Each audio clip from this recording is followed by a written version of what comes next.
نحمده ونصلي على رسوله الكريم اما بعد فاعوذ بالله من الشيطان الرجيم بسم الله الرحمن الرحيم رب اشرح لي صدري ويسر لي امري واحلل عقدة من لساني يفقهوا قولي ربنا لا تؤاخذنا ان نسينا واخطانا۔ حاضرین گرامی قدر، سب سے پہلے تو آپ کا شکریہ ادا کرتا ہوں کہ آپ اس طالب علم کی گزارشات سننے کے لیے تشریف لائے، اپنی مصروفیات میں سے آپ نے وقت نکالا۔ یہ میرے لیے بڑی عزت کی بات ہے جس پہ میں آپ کا بے حد احسان مند ہوں۔ جو گفتگو مجھے آپ سے آج کرنی ہے، جیسا کہ ہمارے بھائی نے فرمایا کہ زیادہ تر میرے موضوعات ایمان و اخلاق سے ہی متعلق ہوتے ہیں۔ اس کی وجہ یہ ہے کہ انٹلیکچوئل گفتگو تو ہوتی رہتی ہے، ہم نے بھی بہت کی ہے، زندگی اسی میں گزری ہے، لیکن سارے مراحل سے گزرنے کے بعد جو آخری حقیقت سامنے آئی ہے، جو چیز سب سے بڑھ کر نمایاں ایک انسان کے سامنے آتی ہے جس نے اپنی زندگی علم کے اندر گزاری ہے، وہ یہ کہ خدا اس دنیا کی آخری حقیقت ہے، اور انسانوں کے حساب سے سب سے زیادہ اہم حقیقت اور سب سے غیر معمولی حقیقت یہ ہے کہ ایک روز ہمیں اس رب کے حضور پیش ہونا ہے۔ زندگی میں اس سے زیادہ اہم کوئی بات نہیں ہے۔ تو اسی حوالے سے کچھ گزارشات میں آپ کے سامنے پیش کرنا چاہتا ہوں۔ دیکھیے، قرآن مجید کی ایک سورت سورہ رحمان، آپ سب نے اس کا نام سنا ہوگا، آپ اس سے واقف بھی ہوں گے۔ یہ سورت بڑی غیر معمولی ہے۔ اس کی ایک آیت فَبِأَيِّ آلَاءِ رَبِّكُمَا تُكَذِّبَانِ، تو کم و بیش ہر شخص کو زبانی یاد ہوتی ہے۔ سورت میں اللہ تعالیٰ کی نعمتوں کا، اس کے کرم کا، اس کے فضل کا، اس کی عنایات کا تذکرہ ہے۔ جو سب سے بڑی اس میں نعمتیں ہمیں گنوائی گئی ہیں اللہ تعالیٰ کی طرف سے، وہ یہ ہیں کہ اللہ تعالیٰ نے آسمان سے لے کر زمین تک نعمتوں کے ایک انبار ہیں جو لگا رکھے ہیں۔ اس میں اللہ تعالیٰ نے ہمیں یہ بتایا ہے کہ جو آنے والی دنیا ہے، اس میں جنت میں کیا کیا نعمتیں ہیں، کیا کیا اللہ تعالیٰ کی عنایتیں ہیں جو آپ کا، میرا اور گویا کہ اللہ کے ہر اس بندے کا انتظار کر رہی ہیں جو اس کی مرضی کے مطابق اپنی زندگی گزارتا ہے۔ اس میں یہ بتایا گیا ہے کہ اللہ تعالیٰ کی ایک ایسی عظیم نعمت ہے کہ اللہ تعالیٰ نے انسانوں کو پیدا کیا ہے۔ اس میں یہ بتایا گیا ہے کہ اللہ تعالیٰ کی ایک ایسی عظیم نعمت ہے کہ کسی بھی دوسرے جاندار کی برعکس اللہ تعالیٰ نے انسانوں کو قوت گویائی عطا کی ہے۔ یہ ساری نعمتیں، یہ سارے کرم، یہ سارے احسانات اللہ تعالیٰ نے سورہ رحمان کے اندر بیان کیے ہیں۔ لیکن سورہ رحمان کا جو آغاز ہوتا ہے، میں یہ عرض کر رہا تھا کہ سورہ رحمان میں آپ اگر اسے کبھی پڑھیے تو جو پہلی بات اور پہلا احسان اللہ تعالیٰ گنواتے ہیں، جہاں سے سورت شروع ہوتی ہے، الرحمن علم القرآن، رحمان ہے جس نے قرآن دیا ہے، قرآن سکھایا ہے۔ اس کے بعد ہے خلق الانسان علمہ البیان، سورج بنائے، چاند بنائے، تارے بنائے، آسمان پر زمین پر نعمتوں کے انبار لگا دیے، جنت بنائی، جنت کے اعلیٰ درجات بنائے۔ یہ سب کچھ بیان ہوا ہے، لیکن یہ آگے بیان ہوا ہے۔ پہلی چیز بیان کی گئی ہے کہ قرآن سکھایا ہے۔ تو قرآن کیا ہے، اس کی کیا اہمیت ہے، چاہتا ہوں کہ گفتگو کا آغاز میں اس بات سے کروں۔ دیکھیے، قرآن مجید کی ایک اہمیت تو یہ ہے کہ جو کہ لفظ رحمان سے ظاہر ہو رہی ہے۔ رحمان کا مطلب یہ ہوتا ہے کہ وہ ہستی کہ جس کی رحمت پورے جوش کے اوپر پہنچی ہوئی ہو۔ اللہ تعالیٰ کی جتنی بھی صفات کرم ہیں، اللہ تعالیٰ جب اپنی ہستی کو اپنی رحمت کے عنوان سے بیان کرنا چاہتے ہیں، اپنے فضل و کرم کے عنوان سے بیان کرنا چاہتے ہیں، تو بہت سی صفات استعمال کرتے ہیں۔ ان میں سب سے بڑی صفت، سب سے زیادہ مبالغے والی صفت رحمان ہے۔ رحمان کا مطلب وہ ہستی ہے جس کی رحمت جوش میں آ رہی ہے، ابل رہی ہے، اور یہ قرآن مجید میں استعمال ہونے والی واحد صفت ہے، واحد صفت ہے جس کو اللہ تعالیٰ نے اس میں علم کے طور پر، پراپر ناؤن کے طور پر استعمال کیا ہے۔ قُلِ اللہ عبد الرحمن ایما تدعوہ فلہ الاسماء الحسنی۔ اللہ تعالیٰ کو تم اللہ کہو یا رحمان کہو، مطلب یہ ہے کہ اللہ کا ذاتی نام، پراپر نام، جیسے آپ کا نام مثال کے طور پر شکیل ہو سکتا ہے، مثال کے طور پر عابد ہو سکتا ہے، یہ ذاتی نام ہوتے ہیں. اور ایک ہوتا ہے صفاتی نام، ایک شخص بہادر ہے، ایک شخص مہربان ہے، ایک شخص سخی ہے. تو ایک نام ہوتا ہے اور ایک صفات ہوتی ہیں. ایک صفت کو اللہ تعالیٰ نے اٹھایا ہے، اسے اپنے ذاتی نام کے طور پہ استعمال کیا ہے. تو وہ کتنی غیر معمولی صفت ہوگی. اس کا مطلب یہ ہے کہ وہ ذات اپنی ہستی میں بے حد کریم ہے، بے حد مہربان ہے. اس ذات نے قرآن دیا ہے. تو اس میں پہلی بات اب سمجھنے کی کیا ہے کہ دیکھیے اللہ تعالیٰ نے ہم پہ جو کرم کیا ہے، اس کی تفصیل چونکہ میں آگے کروں گا، اس لیے اس وقت میں اسے اختصار سے بیان کر رہا ہوں.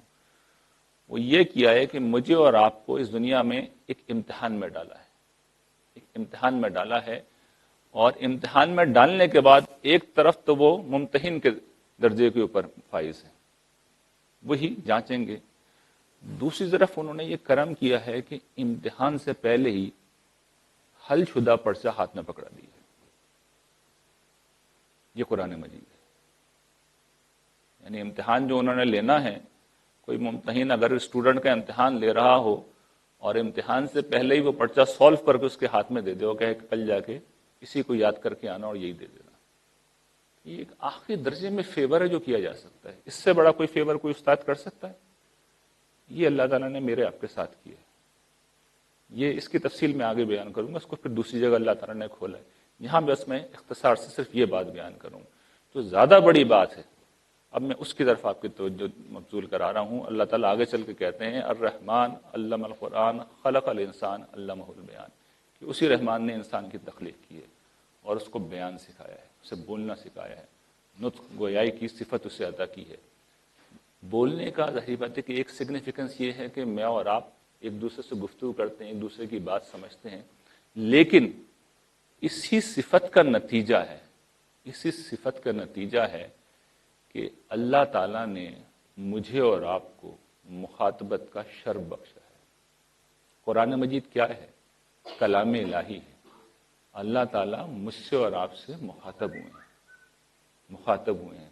اور یہ کوئی چھوٹی بات نہیں ہے، یہ کوئی چھوٹی بات نہیں ہے. اس کو سمجھیے، یہ بہت بڑی بات ہے. اللہ تعالیٰ کون ہے؟ اللہ تعالیٰ اس کائنات کے بادشاہ ہیں. ہم نے انہیں دیکھا نہیں ہے، لیکن ان کی تخلیق کو ہم جانتے ہیں. جس دنیا میں ہم جی رہے ہیں، اب سائنس نے ہمیں بتا دیا ہے کہ اگر ہم روشنی کی رفتار سے چلنا شروع کریں تو 13.7 بلین ایئرز تک اگر ہم چلتے چلے جائیں تب بھی یہ کائنات ختم نہیں ہوگی. اور روشنی جو ہے 1 سیکنڈ میں کتنا سفر کرتی ہے؟ 3 لاکھ کلومیٹر. اس زمین پہ جس میں 500 گز کا 1000 گز کا ایک گھر بنانے کے لیے انسان زندگی لگا دیتا ہے، اور کسی انسان کی بہت بڑی اچیومنٹ ہوتی ہے کہ وہ زندگی کے ایک مرحلے پہ پہنچ کر یہ کہے کہ میں نے اپنی فیملی کے لیے 200 گز کا 400 گز کا 500 گز کا 1000 گز کا ایک گھر بنا لیا. اس دھرتی کے اوپر جس پہ ہم موجود ہیں، اس کا ڈائیمیٹر کتنا ہے؟ 25,000 کلومیٹر. یعنی اگر آپ سیدھے چلنا شروع کر دیں تو 25,000 کلومیٹر تک چلتے چلے جائیں گے، پھر ایک چکر لگے گا. اور یہ ایک ذرہ بھی نہیں اللہ تعالیٰ کی بادشاہی میں، ایک ذرہ بھی نہیں اللہ تعالیٰ کی بادشاہی میں. یہ سورج جس کے گرد یہ زمین گھوم رہی ہے، یہ خود بھی ذرہ نہیں ہے. لاکھوں نہیں، کروڑوں نہیں، اربوں ستارے صرف ایک کہکشاں میں، ملکی وے کے اندر موجود ہیں جو ہماری کہکشاں ہے. اور اس جیسی کروڑوں کہکشائیں ہیں جو موجود ہیں. یہ گلیکسی، یہ کائنات اتنی بڑی ہے کہ اگر میں اس کو بتانا شروع کروں تو اس کے اوپر ہی نہ جانے کتنے گھنٹے تقریر کرنا پڑے گی، تب بھی پہلا تعارف ختم نہیں ہوگا. اس کے بادشاہ ہیں، غیر معمولی طور پر طاقتور. ان کی عظمت یہ ہے کہ انہوں نے اتنی مخلوقات بنائی ہیں، ساری مخلوقات ان سے مانگتی ہیں، ان کے حضور سوال کرتی ہیں. کسی کی یہ حیثیت نہیں ہے کہ اللہ تعالیٰ اس سے خود گفتگو کرے. بڑے بڑے فرشتے، ان میں سے بھی گنتی کے چند فرشتوں کو یہ اعزاز حاصل ہے کہ اللہ تعالیٰ ان کو ایڈریس کرتے، انہیں مخاطب کرتے ہیں. اللہ تعالیٰ ہر کسی کو مخاطب نہیں کرتے. مخلوق انہیں پکارتی ہے، وہ ان سے مانگتی ہے، وہ ان کی طرف رجوع کرتی ہے. ان کی شان اتنی اونچی ہے کہ وہ ہر کسی سے گفتگو نہیں کرتے. انہیں جب بات کرنی ہوتی ہے تو وہ حاملین عرش کو، جو ٹاپ لیول کے فرشتے ہیں، ان کو کوئی حکم دیتے ہیں. اور پھر ایک پورا جس طرح بیوروکریسی ہوتی ہے کہ چیف سیکریٹری اور پھر اس سے نیچے کے لیول پہ حکم آتے آتے ایک سرکاری درجے کا جو نچلے درجے کا کلرک ہوتا ہے، وہاں پر کوئی بات ڈلیور ہوتی ہے، اسی طریقے سے آسمان سے چیزیں نیچے آتی ہیں اور پھر زمین کے فرشتوں کو ڈلیور ہوتی ہیں. باقی مخلوقات کی تو یہ حیثیت بھی نہیں ہے. ان سب میں اللہ تعالیٰ نے انسانیت کا انتخاب کیا، انسانیت کا انتخاب کیا اور انسانیت سے خطاب کیا. یہی وجہ ہے کہ آپ دیکھیے قرآن مجید میں اللہ تعالیٰ نے، اور ہم بھی کہتے ہیں حضرت موسیٰ کے متعلق کہ موسیٰ کلیم اللہ، حضرت موسیٰ سے اللہ تعالیٰ نے گفتگو کی تھی. اور جس وقت گفتگو کی تھی انہوں نے تو خیر بہت بڑی فرمائش کر دی تھی کہ پروردگار میں آپ کو دیکھنا چاہتا ہوں. تو اللہ تعالیٰ نے کہا تم مجھے دیکھ نہیں سکتے، اس پہاڑ کو دیکھو، اگر میری تجلی سہ گیا تو تم بھی مجھے دیکھ لو گے. تجلی انہوں نے پہاڑ پہ ڈالی، پہاڑ بھی تباہ ہو گیا اور حضرت موسیٰ بھی بے ہوش ہو کر گر گئے اور اٹھے. تو اللہ تعالیٰ نے پھر انہیں حوصلہ دیا کہ یا موسیٰ انی اصطفیتک علی الناس برسالاتی و بکلامی، تم گھبراؤ نہیں موسیٰ، یہ بہت بڑی بات ہے کہ میں نے تمہیں اپنے بندوں میں ترجیح دے کے اپنے رسالت کے لیے منتخب کیا، وہ بھی کلامی، اور اپنے کلام کے لیے، اپنے گفتگو کرنے کے لیے منتخب کیا ہے. یہ بہت بڑی نعمت ہے، کم من الشاکرین، اسی کا شکر ادا کرو. یہ کوئی معمولی بات نہیں ہے. اچھا، اس میں بھی اللہ تعالیٰ نے وہی تو وہ بھیجتے رہے، پہلے بھی بھیجتے رہے. قرآن کی شکل میں جو انہوں نے فرق پیدا کیا ہے وہ بڑا غیر معمولی ہے، اسے بھی سمجھ لیجئے. قرآن سے پہلے جو وحی آتی تھی وہ انبیاء علیہ السلام پر الہام ہوتا تھا، اور وہ الہام اللہ تعالیٰ جب کرتے تھے تو انبیاء اپنی زبان میں خود لوگوں کو بیان کرتے تھے. قرآن کے معاملے میں یہ نہیں کہ اللہ تعالیٰ نے، قرآن مجید میں اللہ تعالیٰ کے اپنے الفاظ ہیں جو انہوں نے سلیکٹ کیے ہیں. اور یہی قرآن مجید کی پیشگوئی پچھلی کتابوں میں کر دی گئی تھی. حضرت موسیٰ سے مخاطب ہو کے اللہ تعالیٰ نے کہا تھا کہ میں تمہارے بھائیوں میں سے، یعنی بنی اسماعیل میں سے ایک نبی اٹھاؤں گا اور اپنا کلام اس کے منہ میں ڈالوں گا، اور وہ اسے میرا نام لے کے بیان کرے گا. اپنا کلام اس کے منہ میں ڈالوں گا، میں خود بولوں گا. قرآن یہ خدائے متکلم ہے، اللہ تعالیٰ خود گفتگو کر رہے ہیں. یہ کوئی معمولی بات نہیں ہے، یہ اتنی بڑی بات ہے، یہ اتنی بڑی بات ہے کہ آپ دیکھیے حضرت آدم سے نبوت کا سلسلہ شروع ہوا تھا، اور انسانی تاریخ کا جب اہم ترین وقت آیا، سب سے بڑا چینج آیا، انڈسٹریل ریولوشن آیا، انفارمیشن ایج آئی، اس موقع پہ نبوت ختم کر دی گئی. کیوں کی گئی؟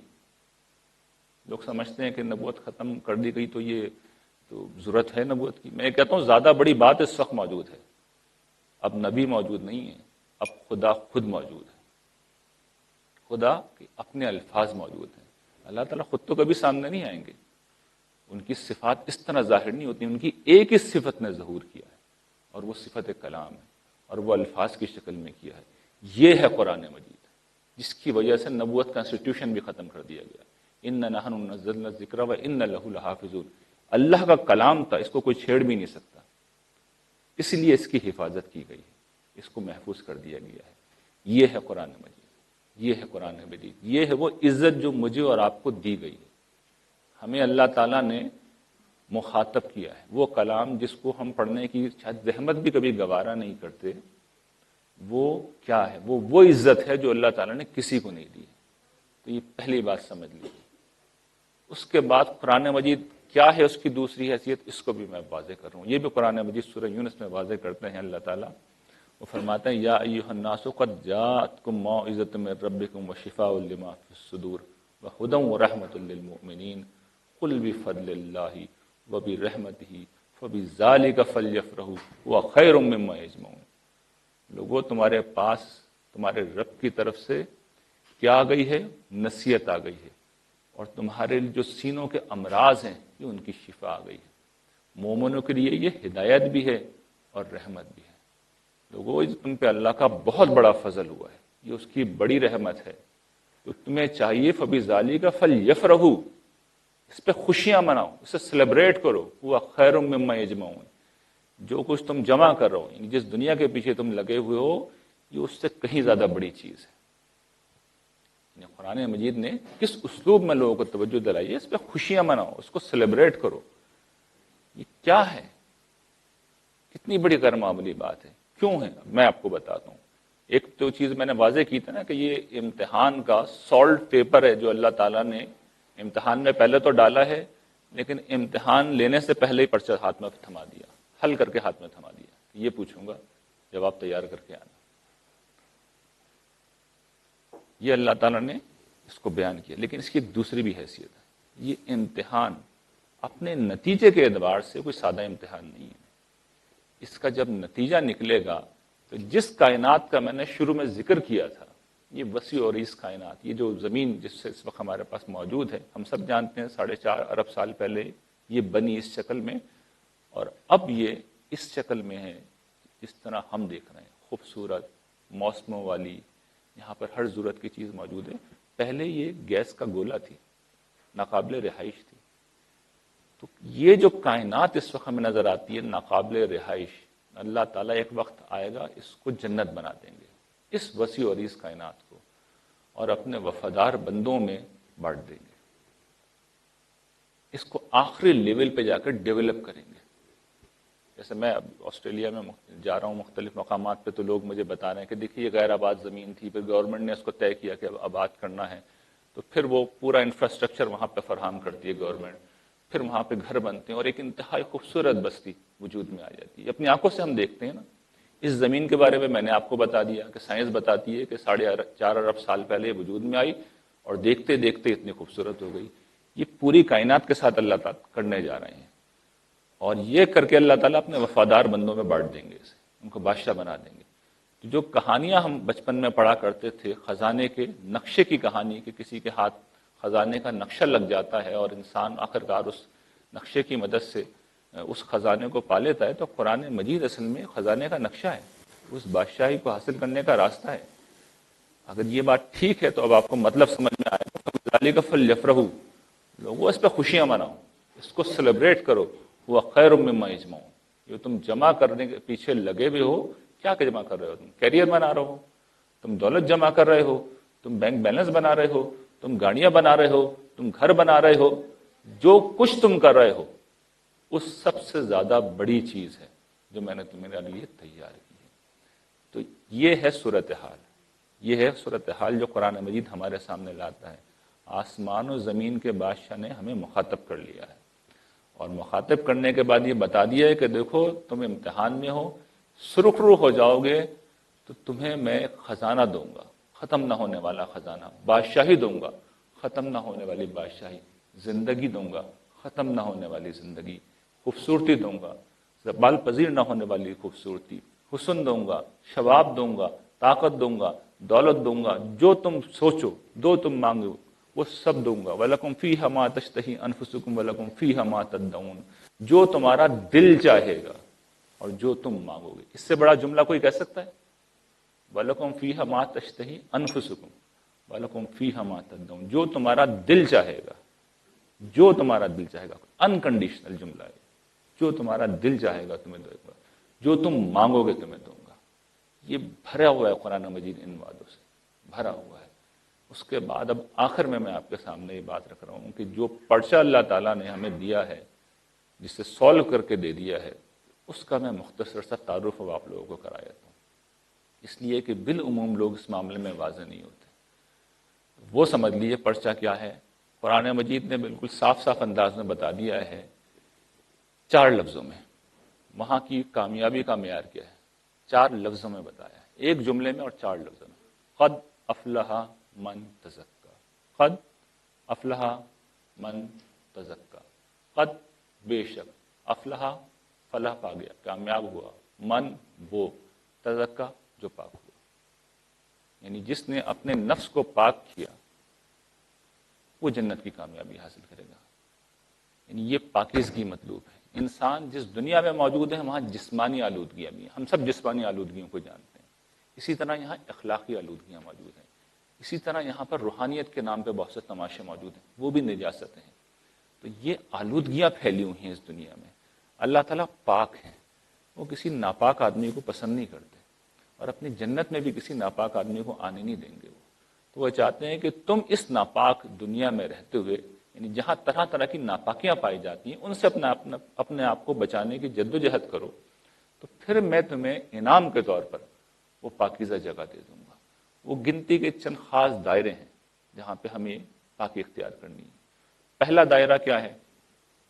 قرآن مجید سے اور رسول اللہ صلی اللہ علیہ وسلم کی سنت سے ہمیں معلوم ہوتا ہے. پہلی چیز جو اللہ تعالیٰ چاہتے ہیں کہ انسان کا جسمانی وجود پاکیزہ رہے. ہم سب جانتے ہیں کہ کچھ احکام اس حوالے سے ہمیں دیے گئے ہیں. ہم غسل کرتے ہیں، ہم طہارت کرتے ہیں، ہم اپنے ناخن کاٹتے ہیں، ہم اپنے جسم کے غیر ضروری بالوں کو صاف کرتے ہیں۔ اسی طریقے سے ہمارا جسم جن چیزوں سے بنتا ہے، جس غذا سے بنتا ہے، اس کے بارے میں اللہ تعالیٰ نے کہا ہے کہ اس غذا میں کچھ ناپاک چیزیں شامل ہیں۔ یہ شراب ہے، یہ ناپاک ہے، یہ گندگی ہے، یہ خنزیر ہے، یہ ناپاک ہے، یہ گندگی ہے۔ اس طرح کی اور کئی چیزیں ہیں جو شریعت کا موضوع۔ اس وقت ظاہر ہے کہ 20-25 منٹ کی تقریر میں ایک ایک حکم کی شرح نہیں کر سکتا، میں صرف دائرہ بیان کر رہا ہوں کہ جسمانی وجود کی پاکیزگی کے لیے جسم کو صاف کرنے کا حکم ہے، اور جن چیزوں سے جسم بنتا ہے، جسم خوراک سے بنتا ہے، ان چیزوں کے بارے میں کہا گیا ہے کہ ناپاک چیزیں مت کھانا، کسی صورت میں مت کھانا۔ یہ ایک چیز ہے، ایک دائرہ ہے۔ اور میں کیوں بیان کر رہا ہوں یہ؟ اس لیے کہ کامیابی کے لیے آپ سمجھے کہ جس طرح ہمارے یہاں پیپر دیتے ہیں نا، تو سارے پیپرز کلیئر کرنے ضروری ہوتے ہیں۔ ایک پیپر بھی رہ گیا تو کیا ہوتا ہے؟ انسان سب میں فیل ہو جاتا ہے۔ تو یہ نہیں ہو سکتا کہ ایک طرف بہت فوکس ہو اور دوسری طرف نہ رہے۔ تو گویا کہ میں مین پیپرز کا تعارف کرا رہا ہوں آپ کو۔ ایک پیپر، ایک دائرہ یہ ہے، جسمانی وجود۔ دوسرا، انسان کا ایک روحانی وجود ہے۔ اس روحانی وجود میں اصل میں انسان یہ چاہتا ہے کہ کسی برتر ہستی کے ساتھ اس حیثیت میں متعلق ہو کہ وہ اس کا مالک ہو، خالق ہو، وہ اس کے سامنے سجدہ کرے، معاف کیجیے گا، اس کی پرستش کرے، اس کی عبادت کرے۔ تو اس کے متعلق اللہ تعالیٰ نے انسانوں کا علم ٹھیک کرایا ہے۔ اس میں پہلی چیز کیا ہے کہ اللہ تعالیٰ کے متعلق جو علم ہے لوگوں کا وہ ٹھیک ہو، اور دوسری چیز ہے کہ عمل ٹھیک ہو۔ علم ٹھیک ہونے سے مراد یہ کہ اللہ تعالیٰ نے پہلی چیز کریکٹ کرائی ہے کہ وہ اللہ تعالیٰ ہے، یہ بتایا ہے۔ کیونکہ یہ خاص طور پہ اس لیے کہہ رہا ہوں، یہ کبھی کہنے کی ضرورت نہیں پڑتی، لیکن ہم جس دور میں رہ رہے ہیں یہ ایتھیزم کا زمانہ ہے، تو اس پہ بھی سوال اٹھ گیا ہے۔ تو قرآن اس کا جواب دیتا ہے کہ اللہ تعالیٰ ہے۔ دوسری بات وہ یہ بتاتا ہے کہ صرف وہی پروردگار ہے، وہی معبود ہے، ان کے سوا کسی کی عبادت نہیں ہو سکتی، شریک نہیں کیا جا سکتا۔ اور تیسری بات، ایک روز ان سے جا کے ملنا ہے، وہ ہے، وہ صرف ایک ہے، اور ایک روز اس سے ملنا ہے۔ یہ بنیادی بات، اور اس کو بات کو بتانے کے لیے اللہ تعالیٰ نے اپنے پیغمبروں کو بھیجا، اپنی کتابوں کو نازل کیا۔ یہ علم کی تطہیر ہے۔ اس کا دوسرا دائرہ جس میں بتایا جاتا ہے کہ تم اپنے رب کی عبادت کرو، اور صرف اسی کی عبادت کرو، اور اس سے قریب ہو جاؤ۔ عبادت اصل میں یہی کرتی ہے کہ ہمیں اللہ تعالیٰ سے قریب کرتی ہے، پرستش کے پہلو سے بھی، اطاعت کے پہلو سے بھی، حمیت و حمایت کے پہلو سے بھی، ہر پہلو سے ہمیں اس سے قریب کرتی ہے۔ اور نہ صرف یہ کہ یہ قریب کرتی ہے، بلکہ جو اصل چیز مطلوب ہے، جو لوگ مس کر جاتے ہیں اس پرچے میں، کیونکہ یہ کم و بیش سارے نیک لوگ جو ہمارے یہاں نیک سمجھے جاتے ہیں اس پرچے کو تو لازماً اٹیمپٹ کرتے ہیں، یعنی نمازوں کا عام طور پہ اہتمام کرتے ہیں، روزے بھی رکھتے ہیں، لیکن جو چیز مس کرتے ہیں یہاں پر، وہ اس کی روح کو مس کر جاتے ہیں، اس کی روح کو مس کر جاتے ہیں، اس کی حقیقت کو مس کر جاتے ہیں۔ یہ بھول جاتے ہیں کہ معاملہ اللہ تعالیٰ کے ساتھ ہے۔ میں آپ کے پاس آ کے بڑے تپاک سے بات کروں، بڑی اچھی طرح گفتگو کروں، لیکن میرا دل کہیں اور پہ ہے، کسی اور جگہ پہ، تو آپ کو پتہ نہیں چلے گا اس بات کا۔ لیکن آپ اللہ تعالیٰ کے سامنے جا کر پورے خوشی و خضوع کے ساتھ بظاہر الحمدللہ رب العالمین کہہ رہے ہیں، لیکن اول تا آخر آپ کو پتہ ہی نہیں کہ ہو کیا رہا ہے۔ Who you are dealing with، جو دلوں کے حال جانتا ہے، اس کے سامنے کھڑے ہوئے ہیں، تو آپ کو کیا ملے گا؟ وہ اندر بھی دیکھ رہا ہے۔ ہم اللہ تعالیٰ کے ساتھ گویا کہ مذاق کر کے آ گئے، کسی انسان کے سامنے نہیں کھڑے ہوئے کہ اسے پتہ نہیں چل رہا کہ اندر کیا ہو رہا ہے۔ تو اس چیز کو مس کرتے ہیں۔ یہ عبادت ہمیں خدا سے قریب کرتی ہے، اور قرآن مجید جس طرح بیان کرتا ہے کہ اللہ تعالیٰ کون ہے، اللہ تعالیٰ علیم بذات الصدور ہے، سینوں میں جو کچھ ہے، دل کے حال جانتے ہیں، خبیر بما تعملون ہے، جو کچھ میں اور آپ کرتے ہیں سب کی خبر رکھتے ہیں۔ وہ ہوا معکم اینما کنتم، جہاں میں اور آپ ہوتے ہیں اللہ تعالیٰ وہاں موجود ہوتے ہیں۔ وہ سمیع علیم ہے۔ اس نشست میں اگر آپ لوگ بیٹھ کے میری گفتگو سن رہے ہیں تو یہاں ایک ہستی اللہ تعالیٰ کی بھی ہے، وہ بھی یہ تقریر سن رہے ہیں، وہ علم رکھتے ہیں، ان کو سب چیز کا خبر ہوتی ہے، پتہ ہوتا ہے، اور ایسا علم رکھتے ہیں یعلم خائنۃ الاعین وما تخفی الصدور، نگاہیں اگر کوئی خیانت کرتی ہیں، پتہ نہیں چلتا کسی دوسرے آدمی کو، اللہ تعالیٰ اس کو بھی جان لیتے ہیں، اور جو سینے چھپاتے ہیں، سینوں میں جو کچھ چھپی ہوئی ہیں آلودگیاں، وہ اس کو بھی جان لیتے ہیں۔ اس ہستی کے ساتھ ہم معاملہ کر رہے ہیں۔ پھر انسان کو نفسیاتی طور پہ اس سے قریب ہونا پڑتا ہے کہ اگر میں پروردگار کے ساتھ معاملہ کر رہا ہوں تو پھر مجھے بولتے ہوئے سوچنا پڑے گا کہ میں بول رہا ہوں، لوگ نہیں سن رہے، اصل میں وہ سن رہا ہے۔ میں کر رہا ہوں تو لوگ پتہ نہیں دیکھیں نہ دیکھیں، وہ دیکھ رہا ہے، اور میں سوچ رہا ہوں تو وہ سمجھ لیتا ہے۔ وہ اس درجے میں علیم و خبیر ہے۔ یہ پھر رویے میں تبدیلی آنی چاہیے۔ یہ دوسرا دائرہ ہے۔ تیسرا دائرہ، اللہ تعالیٰ نے انسان کو کسی درخت پہ پیدا نہیں کرتے ہو، کسی درخت میں پھل کی طرح نہیں لٹکتا انسان، ایک والدین کے یہاں پیدا ہوتا ہے، کسی مرد اور عورت کے ملنے کے نتیجے میں پیدا ہوتا ہے، اور عام جانوروں کے برعکس انسان کا حیوانی وجود طویل عرصے تک محتاج ہوتا ہے، طویل عرصے تک ماں باپ کی سائے کا، ان کی پروٹیکشن کا محتاج ہوتا ہے۔ جانور پیدا ہوتے ہیں، کبھی آپ دیکھا کریں دوسرے وقت دن ہی وہ چلنے لگتے ہیں، بلکہ بعض اوقات تو پیدا ہوتے ہی دوسرے منٹ میں وہ چلنے لگتے ہیں۔ انسان کا بچہ تو 2 سال تک نہیں چلتا، 15 سال تک انڈیپینڈنٹ نہیں ہوتا۔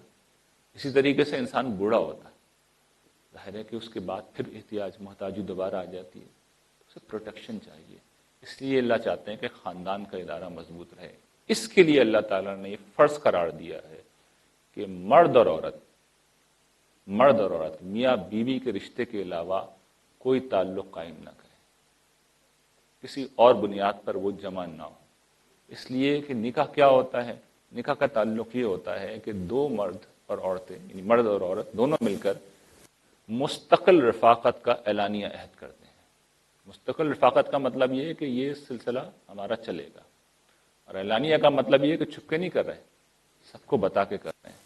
اور ان دونوں باتوں کا نتیجہ یہ ہوتا ہے کہ پھر انسان جو اولاد ہوتی ہے اس کی ذمہ داری قبول کرتا ہے، خاندان کے جتنے تعلقات پیدا ہوتے ہیں اس سب کی ذمہ داری قبول کرتا ہے۔ بدکاری کیا ہے؟ آپ دیکھ لیجیے، اس کے ریورس ہوتی ہے، یا تو وہ عارضی ہوتی ہے یا وہ چھپ کے ہوتی ہے، یہ بدکاری ہوتی ہے۔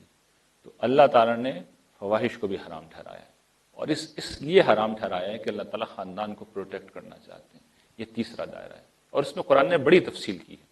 لا تقربوا الفواحش ما ظہر منها وما بطن۔ اللہ تعالیٰ جانتے ہیں کہ انسان اس میں بڑی غلطیاں کرتا ہے، تو اس دائرے میں اللہ تعالیٰ نے بہت سے احکام دیے ہیں۔ اور چوتھا اور آخری دائرہ وہ یہ کہ انسان آخر کار ایک سماج میں جیتا ہے، تو اس سماج میں پھر اللہ تعالیٰ یہ چاہتے ہیں کہ لوگ کچھ اقدار کو پرائم اقدار بنائیں، پرائم ویلیو بنائیں انہیں۔ تو وہ کہتے ہیں کہ ان اللہ یامر بالعدل والاحسان وایتاء ذی القربى وینہی عن الفحشاء والمنکر والبغی۔ وہ یہ چاہتے ہیں کہ جتنے بھی ریلیشن قائم ہوں وہ عدل پہ قائم ہوں، احسان پہ قائم ہوں، وہ انفاق کے اوپر قائم ہوں، لوگ ایک دوسرے کی حق تلفی نہ کریں، ظلم نہ کریں۔ قرآن کے سارے احکام انہی چیزوں سے پھوٹ رہے ہیں، انہی چیزوں سے پھوٹ رہے ہیں۔ ایک ایک حکم کو لے کے بتایا جا سکتا ہے کہ اصل میں پیچھے یہ پرائم ویلیوز یہ کھڑی ہوئی ہیں، اور اس کی تفصیل میں نے اپنی کتاب قرآن کا مطلوب انسان میں کر دی۔ قرآن کے وہ سارے احکام میں نے جمع کر کے بتا دیے کہ دیکھیے اللہ تعالیٰ تو آپ سے یہ چاہ رہے ہیں، ایک ایک حکم کو لیا ہے اور بیان کر دیا ہے۔ پھر اللہ تعالیٰ اس معاشرتی دائرے میں یہ بھی چاہتے ہیں کہ لوگ معاشرے کے خیر و شر سے بے نیاز ہو کے زندگی نہ گزاریں، بلکہ جس طریقے سے کچھ لوگوں نے اس احساس کے تحت کہ معاشرے میں اچھی بات پھیلنی چاہیے، لوگوں تک پھیلنا چاہیے، اس خادم کو یہاں بلایا، یہ کیا جذبہ ہے؟ یہ جذبہ ہے کہ خیر زندہ رہے، خیر زندہ رہے۔ تو اس کا ایک دائرہ تو وہ ہے کہ جس میں آپ اپنے قریبی سرکل میں کر رہے ہوتے ہیں، اس کو قرآن کہتا ہے تواصب بالحق و تواصب بالصبر۔ جس جگہ آپ موجود ہیں، چاہے گھر ہے چاہے دفتر ہے، تو جو حق ہے، جو مسلمہ طور پہ معروف ہے، ٹھیک ہے، اچھا سمجھا جاتا ہے معاشرے میں، جو مسلمہ اچھائی ہے اور جو مسلمہ برائی ہے، اچھائی کو اچھائی کہا جائے، برائی کو برا کہا جائے۔ اگر کسی پہ ظلم ہو رہا ہے اور ہمارے گھر میں ہو رہا ہے تو ہم خاموش نہیں رہ سکتے، زیادتی ہو رہی ہے، حق تلفی ہو رہی ہے، ہم خاموش نہیں رہ سکتے۔ ہمیں یہ بھی نہیں کہا جا رہا کہ زبردستی جا کے روک لو اسے، لیکن کیا خاموش رہیں؟ نہیں، تواصل کریں گے، نصیحت کریں گے، تلقین کریں گے، یہی امر بالمعروف ہے، یہی نہیں منکر ہے۔ اور اہل علم کی ذمہ داری ہے، ان کے اوپر ہی اللہ تعالیٰ نے فرض قرار دیا ہے کہ سب لوگ تو نہیں نکل سکتے، لیکن کچھ لوگوں کو اپنی زندگی لگانی چاہیے، اور پھر ان کا کام یہ ہے کہ پبلک میں کھڑے ہو کے وہ انذار کریں، وہ لوگوں کو اللہ تعالیٰ کے منصوبے سے آگاہ کرتے رہیں تاکہ لوگ صحیح راستے کے اوپر کھڑے رہیں۔ تو یہ 4-5 دائرے ہیں جو میں نے آپ کے سامنے رکھ دیے. اس کے علاوہ وہ کچھ اور نہیں پوچھیں گے, اور اس میں سے ایک میں بھی ہم فیل ہوئے تو اپنے آپ کو خطرے میں ڈالنا. میں یہ تو نہیں کہہ رہا کہ اللہ تعالیٰ معاف نہیں کریں گے, وہ ان کی مرضی ہے, یہ ان کی چوائس ہے, ان کے ہاتھ میں. لیکن ہم ضابطے کو اگر ہم نے پامال کیا تو اپنے آپ کو ہم نے خطرناک جگہ کے اوپر لے گئے. اگر کامیابی یقینی چاہتے ہیں تو یہ 4 دائرے ہیں جو میں نے گنوا دی ہیں. پورا دین اس کے اندر آ گیا. ان دائروں کے اندر ان احکام کی پابندی کر لیں جو اللہ تعالیٰ کو مطلوب ہے, تو پھر وہ جو سورہ رحمان کے اندر جنت کا ذکر ہے وہ جنت آپ کی ہے. اور اگر ہم نہیں کرتے پابندی تو پھر جہاں وہ صورت ختم ہو رہی ہے کبھی اسے پڑھیے گا, وہ اہل جہنم کا اللہ تعالیٰ وہاں پہ تذکرہ کرتے ہیں اس صورت کے اندر, بلکہ شروع اہل جہنم کے ذکر سے کرتے ہیں. وہ عذاب ناقابل برداشت ہے, وہ عذاب ناقابل برداشت ہے. اور یہ آخری بات میں کہوں گا کہ ہم انسانوں کے پاس کوئی تھرڈ آپشن نہیں ہے, کوئی تھرڈ آپشن نہیں ہے. یعنی 2 ہی آپشن ہیں, یا تو جنت آپشن ہے یا جہنم آپشن ہے. اور as a matter of fact جہنم کوئی آپشن ہی نہیں ہے. یعنی وہ اتنی خوفناک جگہ ہے کہ پریکٹیکلی وہ کوئی آپشن نہیں. کسی شخص کو ذرا سا بھی احساس ہو جائے تو وہ کوئی آپشن نہیں. آپشن صرف ایک ہی ہے کہ جس مہربان ہستی نے پرچہ سالو کر کے ہاتھ میں تھما دی ہے, اور بہت آسان پرچہ ہے, اس کو فالو کر لو اور کامیابی حاصل کر لو. یہ کچھ گزارشات تھیں جو آپ کی خدمت میں نے عرض کی ہیں. اللہ تعالیٰ سے دعا ہے کہ جو بات صحیح زبان سے نکلی ہو وہ ہمارے قلوب کے اندر راسخ کر دے, اور کوئی بات اگر غلط زبان سے نکلی ہے تو اسے دل و دماغ سے محف کر دے. وآخر دعوانا الحمدللہ رب العالمین. بس پہلے تو شکریہ آپ کا, بہت اچھی آپ نے باتیں بتائیں.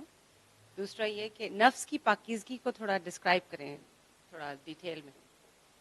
جی بہت شکریہ. میں عرض کر رہا تھا بہت اچھا آپ کا سوال ہے, سب سے زیادہ ریلیونٹ سوال یہی تھا.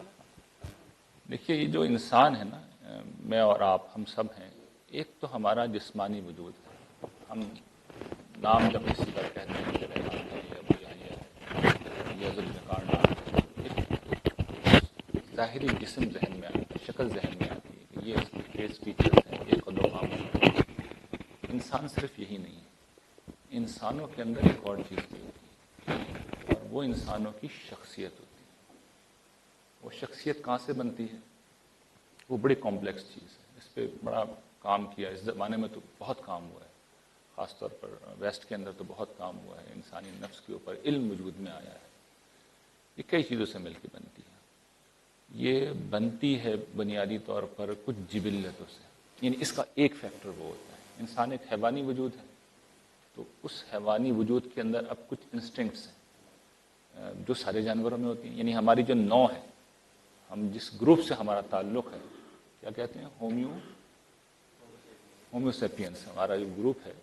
اور پھر ہم مجموعی طور پہ حیوان ہیں, تو بھوک کی جبلت ہے, پیاس کی جبلت ہے, سیکس کی جبلت ہے. تو اس کے کچھ تقاضے ہوتے ہیں, یہ اس شخصیت کو بنا رہے ہوتے ہیں. پھر دوسرا فیکٹر کیا ہوتا ہے کہ جیسا میں نے عرض کیا کہ ہم درخت پہ نہیں لٹکتے, ہم والدین کیا پیدا ہوتے ہیں. تو والدین اس سے جو کچھ ہمیں وراثت میں مل رہا ہوتا ہے وہ بھی جس طرح ہماری ظاہری جسم کو بنا رہا ہوتا ہے. آپ نے دیکھا ہوگا کہ بچے جو ہوتے ہیں ماں باپ میں سے کسی ایک پہ جا رہے ہوتے ہیں, یا چچا پہ, تایا پہ, نانا پہ, خالہ پہ, کہیں نہ کہیں کسی سے مل رہے ہوتے ہیں. تو اسی طرح جس طرح وہ جسم لے رہے ہوتے ہیں وہ بچے شخصیت بھی لے کے آ رہے ہوتے ہیں. باپ کو بہت غصہ آتا ہے تو بعض اوقات بچے کو بھی بہت غصہ آتا ہے. یہ چیز وراثت میں منتقل ہو رہی ہوتی ہے. ماں میں بڑا تحمل ہے تو بچے کے اندر بھی وہ آ جاتا ہے. تو یہ والدین سے ہم شخصیت بھی لے رہے ہوتے ہیں. پھر انسان کا جو بچہ ہے جب وہ اس دنیا میں آتا ہے تو اس کا ایک ابتدائی ماحول ہوتا ہے, اور کچھ حالات ہوتے ہیں. لوگ غریب بھی ہوتے ہیں, لوگ امیر بھی ہوتے ہیں. گھر میں ماں باپ میں جھگڑا بھی ہو رہا ہوتا ہے, ماں باپ بڑے اچھے بھی ہوتے ہیں. تو انسان کسی نہ کسی قسم کے ماحول میں بھی رہ رہا ہوتا ہے, حالات میں بھی رہ رہا ہوتا ہے. تو شعور میں آنے سے پہلے انسان ان چیزوں سے بھی بہت متاثر ہو چکا ہوتا ہے. یہ چیزیں انسانی شخصیت میں اپنی جگہ بنا لیتی ہیں. پھر انسان کی ہم والدین یا معاشرہ اسکول کی شکل میں بہت کچھ تربیت کر دیتا ہے. تو یہ سب چیزیں یعنی جس وقت اصل میں ہماری شخصیت پیدا ہو رہی ہوتی ہے 12 سال کی عمر میں، 13 سال کی عمر میں، جسے آپ کہہ لیں کہ فزیکلی ہم بالغ ہو رہے ہوتے ہیں، یعنی فزیکل بلوغت کی کچھ علامات ہوتی ہیں نا، اس وقت انسان کا نفسیاتی وجود پیدا ہو رہا ہوتا ہے. تو یہ نفسیاتی وجود یا یہ شخصیت، اس نے جو بننا ہوتا ہے بن چکا ہوتا ہے. یہی ہمارا امتحان، یعنی ہم جو بننا ہوتا ہے ہوش میں آنے سے پہلے بن چکے ہوتے ہیں. پھر اوپر سے اب اللہ تعالیٰ کہتے ہیں کہ دیکھو تمہیں جو بننا تھا وہ بن گئے ہو، اب میں تمہیں بتا رہا ہوں. کچھ تو میں نے تمہاری فطرت میں ودیت کر دیا ہے، یعنی باقی ساری جو چیزیں تمہیں بلٹ ان مل رہی ہیں اس میں سے ایک فطرت ہے جو میں نے دی ہے. اس میں بہت سی چیزیں، مثال کے طور پر خیر و شر کا شعور ہے، وہ وہیں سے آ رہا ہوتا ہے. پھر وہ وہی کے ذریعے سے بتاتے ہیں کہ کچھ ڈوز ہیں اینڈ ڈونٹس ہیں جو تمہیں کرنے ہیں.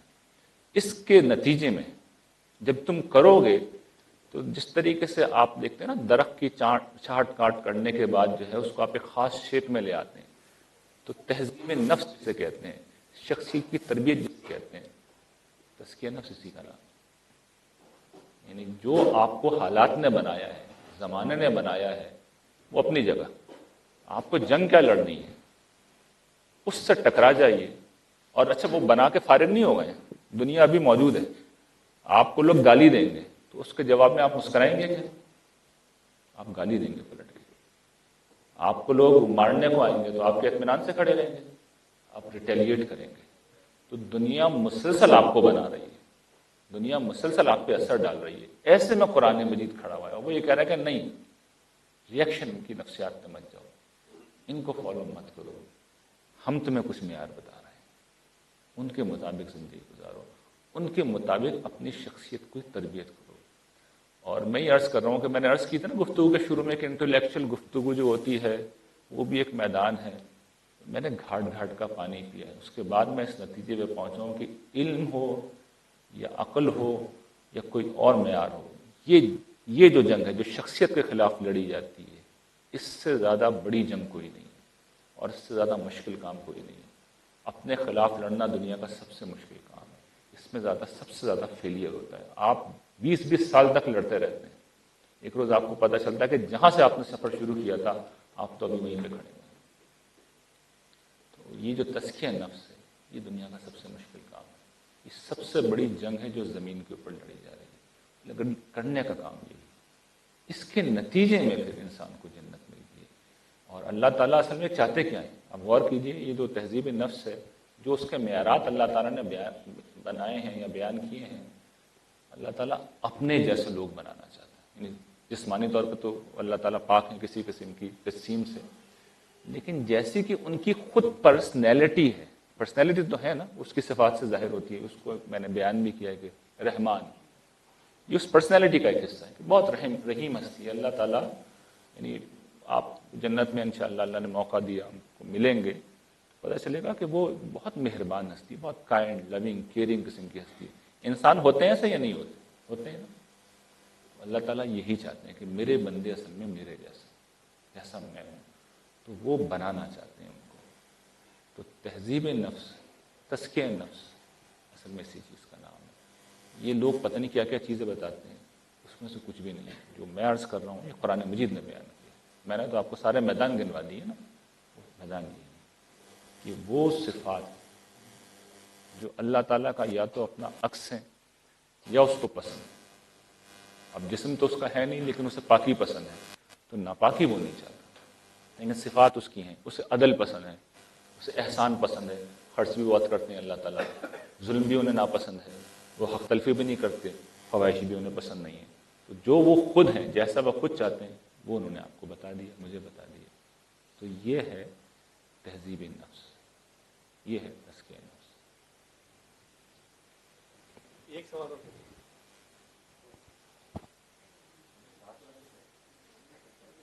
میں نے تو اصل میں جی ایک لیکچر اور دے دیا نا موقع کا فائدہ اٹھا کے. اب سوال تو ایک سوال اتنا اہم تھا ہاں کہ اتنی ڈیپتھ میں واضح نہیں کرتا تو لوگوں پہ کانسیپٹ واضح نہیں ہوتا. مجھے غالباً شاید خیال ہے کہ کسی موقع پہ آپ لوگ اگر ریکارڈنگ کر لیں گے، میں شاید کسی نہ کسی جگہ پہ سفر میں اس کو بہت ڈیٹیل سے بیان کروں گا. اس کی ریکارڈنگ آپ لوگ لے لیجیے گا ذوالفقار سے، لیکن اس کو سنیے گا، یہ اہم ترین چیز ہے مذہب کی دنیا کی، اس لیے کہ اس پہ فلاح موقوف ہے، فلاح موقوف ہے۔ یہ جنت اور دوزخ کے ٹاپک پہ ہے سوال کہ قرآن شریف کے مطالعے میں آپ کو جگہ جگہ یہ ملتا ہے کہ کچھ لوگوں کے بارے میں یہ ہے کہ انہیں جہنم میں ڈال دیا جائے گا اور وہاں وہ ہمیشہ رہیں گے، کچھ لوگوں کے بارے میں ہے کہ بھئی یہ نیک لوگ مومنین ہیں، یہ جنت میں جائیں گے اور وہاں وہ ہمیشہ رہیں گے۔ ایک تیسری کیٹیگری ہے جو ہم سوچتے ہیں کہ کچھ لوگ جو گناہگار ہوں کہ ان کو اپنے گناہوں کی تلافی بھی کرنی ہے مگر وہ جنت میں بھی جائیں، کیا اس کے بارے میں بھی تھوڑا سا بتائیے کہ کیا ہے قرآنک ٹیچنگ؟ میں نے اپنی کتاب جب زندگی شروع ہوگی میں اس کو موضوع بنایا، بہت تفصیل کے ساتھ موضوع، آپ نے پڑھی ہے؟ پڑھ لیجئے گا وہ کتاب، تو آپ کو بہت ڈیٹیل میں اس کا جواب مل جائے گا۔ یہ چیز کہلاتی ہے تزکیہ، یعنی جو لوگ اپنے آپ کو مکمل طور پہ پاکیزہ نہیں بنا سکے اس دنیا میں، تو پھر اب اللہ تعالیٰ کچھ تو اسی دنیا میں معاملہ کرتے ہیں، یعنی کچھ سختیاں آتی ہیں، کچھ تکلیفیں آتی ہیں جو اصل میں ہمیں جھاڑ رہی ہوتی ہیں، وہ ہمیں جھاڑ رہی ہوتی ہیں، تو ان میں ایک میسج بھی ہوتا ہے۔ میسج یہ ہوتا ہے کہ تمہاری شخصیت میں کوئی خرابی ہے، اس کو ٹھیک کر لو۔ عقل مند لوگ اس میسج کو ریڈ کر لیتے ہیں اور اس آزمائش، اس ابتلا، اس سختی کے نتیجے میں وہ یہ دیکھتے ہیں کہ مجھ میں کوئی خرابی تو نہیں ہے، کوئی میری شخصیت میں مسئلہ تو نہیں ہے۔ ہمارے جیسے بیوقوف لوگ پھر بھی نہیں سمجھتے، تو چلیے اللہ تعالیٰ اس کو ذریعہ بناتے ہیں کہ قیامت کے دن ان کی پرسش ذرا کم کر دیں گے ان کی۔ کچھ لوگ ایسے ہوں گے جو اس کے باوجود پہنچیں گے اللہ کے حدود میدان حشر میں، کہ بہت سے ان کے ذمہ معاملات ایسے ہوں گے جس پہ جواب دہی ہونی چاہیے، جیسے کہ میں نے عرض کیا کہ سوالات تو 5 ہیں، پرچے تو 4-5 ہیں، کہیں پہ انہوں نے ڈنڈیاں مار رکھی ہوں گی، کہیں پہ بہت اچھے ہوں گے، تو میرٹ پہ جا بھی نہیں سکتے وہ۔ اچھا، اللہ تعالیٰ عدل کا بہت خیال کرتے ہیں، احسان کرنے والے بھی ہیں، تو درمیانی راستہ آخر میں یہی ہوگا کہ ٹھیک ہے، حشر کا میدان ہے، تم نے 50 سال تک گناہ کیے تھے، 50,000 سال تک کھڑے رہو، اور وہ صحیح بات ہے، بہت سخت ماحول ہوگا، بہت سخت حالات ہوں گے، انسرٹنٹی ہوگی، سب سے بڑی بات، پتہ ہی نہیں ہوگا کہ ہوگا کیا۔ میں اسی لیے توجہ دلاتا ہوں کہ جو لوگ یہ خیال کرتے ہیں کہ ہم حشر کی سختیوں کے بعد اللہ تعالیٰ چلو معاف تو کر دیں گے نا، انہیں ذرا کمپیئر کرنا چاہیے کہ یہاں صرف 50 سال کے لیے کنٹرول کرنا ہے اپنے آپ کو، اور غلطی ہو جائے تو معافی مانگ لینی ہے۔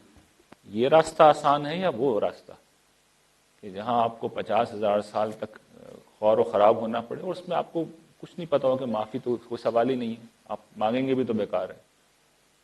تو اس کو اگر آپ کو پوری طرح سمجھنا ہے تو اس کتاب کو آپ ضرور پڑھیے، اس لیے کہ وہاں واقعاتی طور پہ یہ چیزیں واضح کر دی گئی۔ بسم اللہ الرحمن الرحیم۔ میرا کوشچن یہ ہے کہ ابھی آپ نے رحمان کی اتنی اچھی تعریف کی، تو جب وہ رحمان ہے تو ہم نے اس سے ریکویسٹ نہیں کی تھی کہ ہمیں پیدا کرو، تو ہمیں اس نے پیدا کر کے بھیج دیا، پھر امتحان میں بھی ڈال دیا، اس کے نتیجے میں پھر اس نے جنت اور دوزخ کا بھی سلسلہ رکھ دیا۔ تو رحمان ہو کے پھر اس نے ہماری ریکویسٹ کے بغیر ہمیں اس دنیا میں بھیجا اور اس امتحان میں ڈالا، تو پھر وہ رحمان کیسا رہا؟ اپنی کتاب کی مشہوری کرنا اچھا تو نہیں لگتا، لیکن بار بار اس لیے کہنا پڑ رہا ہے کہ ان سوالوں کو میں ایڈریس کر چکا ہوں اپنے ناول کے اندر۔ اصل میں مجھ سے تو برسہ برس سے لوگ یہی سوالات کر رہے ہیں نا، وہ ناول لکھنے کی وجہ یہی تھی کہ ایک ہی دفعہ آپ لکھ کے ان سوالوں کا جواب دے کے فارغ ہو جائیں، تو میں نے اس کا جواب وہاں پہ بھی دیا ہے۔ پھر عرض کر دیتا ہوں، قرآن مجید بالکل واضح اس معاملے کے اندر کہ اللہ تعالیٰ نے زبردستی نہیں بھیجا، پوچھا تھا، چوائس دی تھی۔ قرآن مجید کہتا ہے انا عرضنا الامانۃ علی السماوات والارض والجبال فابین ان یحملنها واشفقن منها وحملها الانسان انه کان ظلوما جہولا، کہ یہ جو امانت ہے، یعنی اختیار کی جو امانت لے کے اس دنیا میں ہم آئے ہیں، یہ اللہ تعالیٰ نے ساری مخلوقات پہ پیش کی، آسمان زمین ساری مخلوقات کے اوپر پیش کی تھی، سب ڈر گئے اور سب نے انکار کر دیا، حملها الانسان، انسان نے اٹھا لیا۔ اس پہ اللہ تعالیٰ نے کمنٹ کیا ہے انہ کان ظلوما جہولا، انسان نے بہت غلط فیصلہ کیا ہے، وہ ظالم بھی تھا، وہ جاہل بھی تھا، ایموشنل ہو گیا۔ اصل میں آپ سے عرض کروں کہ یعنی یہ تو قرآن کا بیان ہے نا، لوگ اگلا اعتراض کہتے ہیں کہ ہمیں تو یاد نہیں ہے جی، تو میں یہ کہتا ہوں کہ بھئی 2 چوائسیز ہیں، تو کس نے آپ سے کہا ہے کنٹینیو کریں، کوئٹ کر دیں، خودکشی کریں، کوئٹ کر دیں امتحان۔ اور اللہ کے حضور جا کے کہہ دیں کہ نہیں پروردگار ہمیں تو پسند نہیں ہے یہ امتحان، ہے تو آپ نے ہم سے بغیر پوچھے کیا، میں یقین دلاتا ہوں اللہ تعالیٰ معاف کر دیں گے، کوئی کوئٹ نہیں کرے گا۔ آدمی نفسیاتی طور پہ بالکل ایب نارمل ہو جاتا ہے تب خودکشی کرتا ہے۔ ہم انتہائی نعمتوں میں رہ رہے ہیں، انتہائی کرم میں رہ رہے ہیں، انتہائی فضل میں جی رہے ہیں، لوگ سوچتے نہیں ہیں جو رحمتیں ہمیں حاصل ہیں، جو فضل ہمیں اللہ کا حاصل ہے، جو کرم ہمیں حاصل ہے، جو اپرچونٹی ہمیں حاصل ہے۔ اور دیکھیے اس رحمان نے تو پرچہ سولو کر کے رکھا ہے، وہ تو فیل کرنا ہی نہیں چاہ رہا، یعنی اس نے تو، میں نے عرض کیا تھا نا شروع میں، اتنا بڑا فیور کیا ہے، اس سے بڑا فیور ہو ہی نہیں سکتا۔ امتحان میں ڈالا بھی ہے اور پرچہ سولو کر کے دے بھی دیا کہ اس کو لکھ کے آ جانا، پھر بھی کہتے ہیں کہ چلو میں بہت چھوڑیں گے، بہت چھوڑیں گے، جہنم ہر کسی کو نہیں بھیجیں گے، بہت میجورٹی کو چھوڑ دیں گے، میجورٹی کو چھوڑ دیں گے۔ شروع یہیں سے ہوگا معاملہ، کہ جو روایت میں بھی آتا ہے کہ فیلئر اتنا بڑا کیا کریں، حضرت آدم سے مخاطب ہو کے اللہ تعالیٰ کہیں گے کہ آدم اپنی اولاد میں سے ایسے اہل جہنم کو الگ کرو، اور اس کریں گے پروردگار کتنے الگ کروں، کہیں گے ہر 1000 میں سے 999 کو الگ کر لو۔ فیلئر اتنا بڑا انسانیت کا، کس کو دلچسپی اللہ تعالیٰ سے؟ ہیں کوئی نظر آتے ہیں آپ کو لوگ؟ ابھی ہم گفتگو کر رہے تھے ایک بزرگ سے، تو یہی بات ہو رہی تھی کہ مذہب کا جتنا غلط استعمال کیا انسانوں نے، یعنی مذہبی لوگوں نے ایکسپلائٹیشن کا ذریعہ بنا کے رکھا ہوا ہے، ہم نے اسے ہر سطح پہ غلط استعمال کر دیا۔ خدا کے علاوہ ہر شخص ہماری توجہ کا مرکز ہے، خدا کی کتاب کے علاوہ ہر چیز ہماری توجہ کا مرکز ہے، خدا کے نبی کے علاوہ ہر شے ہماری توجہ کا مرکز ہے۔ اس نے کون سا سخت مطالبہ کر دیا ہے کہ شادی پہ پابندی لگا دی ہے، کھانے پہ پابندی لگا دی ہے؟ کہاں مداخلت کی اللہ تعالیٰ نے زندگی میں؟ کوئی مداخلت نہیں کی، یعنی جتنا آسان پرچہ لیا جا سکتا تھا لیا ہے، جو سوال پوچھنے تھے وہ بتا دیے۔ اس کے بعد فیلئر کا مطلب کیا ہے؟ کوئی مطلب ہی نہیں۔ اس کا مطلب تو یہ ہے کہ آدمی بس اس نے سچ مانا ہی نہیں، سچ نہیں مانا تو اس پہ گفتگو کر لیتے ہیں، جس نے بھی گفتگو کرنی ہے کہ یہ بات صحیح ہے یا غلط ہے۔ قرآن بھرا ہوا ہے، دلائل سے بھی بھرا ہوا ہے، میں نے تو صرف آپ کے سامنے ایک پہلو رکھا ہے۔ میری تو زندگی کا ایک بڑا کام ہے دلائل قرآن، 15-17 سال کی ریسرچ کے بعد اب وہ میں نے لکھ دیا ہے۔ ایک ایک پہلو سے قرآن نے اسٹیبلش کیا ہے کہ میری بات بالکل ریشنل ہے، علم و عقل کے ہر معیار پہ پوری اترتی ہے۔ تو اطمینان رکھیے، اللہ تعالیٰ نے پوچھا ہے انسانیت سے، بائی چوائس انسان اس دنیا میں آیا ہے، بہت آسان پرچہ ہے۔ کوئی سرکشی ہوگا، جہنم کا جو فیصلہ اللہ تعالیٰ نے سنایا ہے نا قرآن مجید میں، وہ صرف سرکشوں کے لیے سنایا ہے۔ کوئی بغاوت کر دیتا ہے تو الٹیمیٹلی جہنم کا فیصلہ اس کے لیے ہے، باقیوں کو تو وہ ادھر ادھر کر کے فارغ کر دیں گے۔ جی جی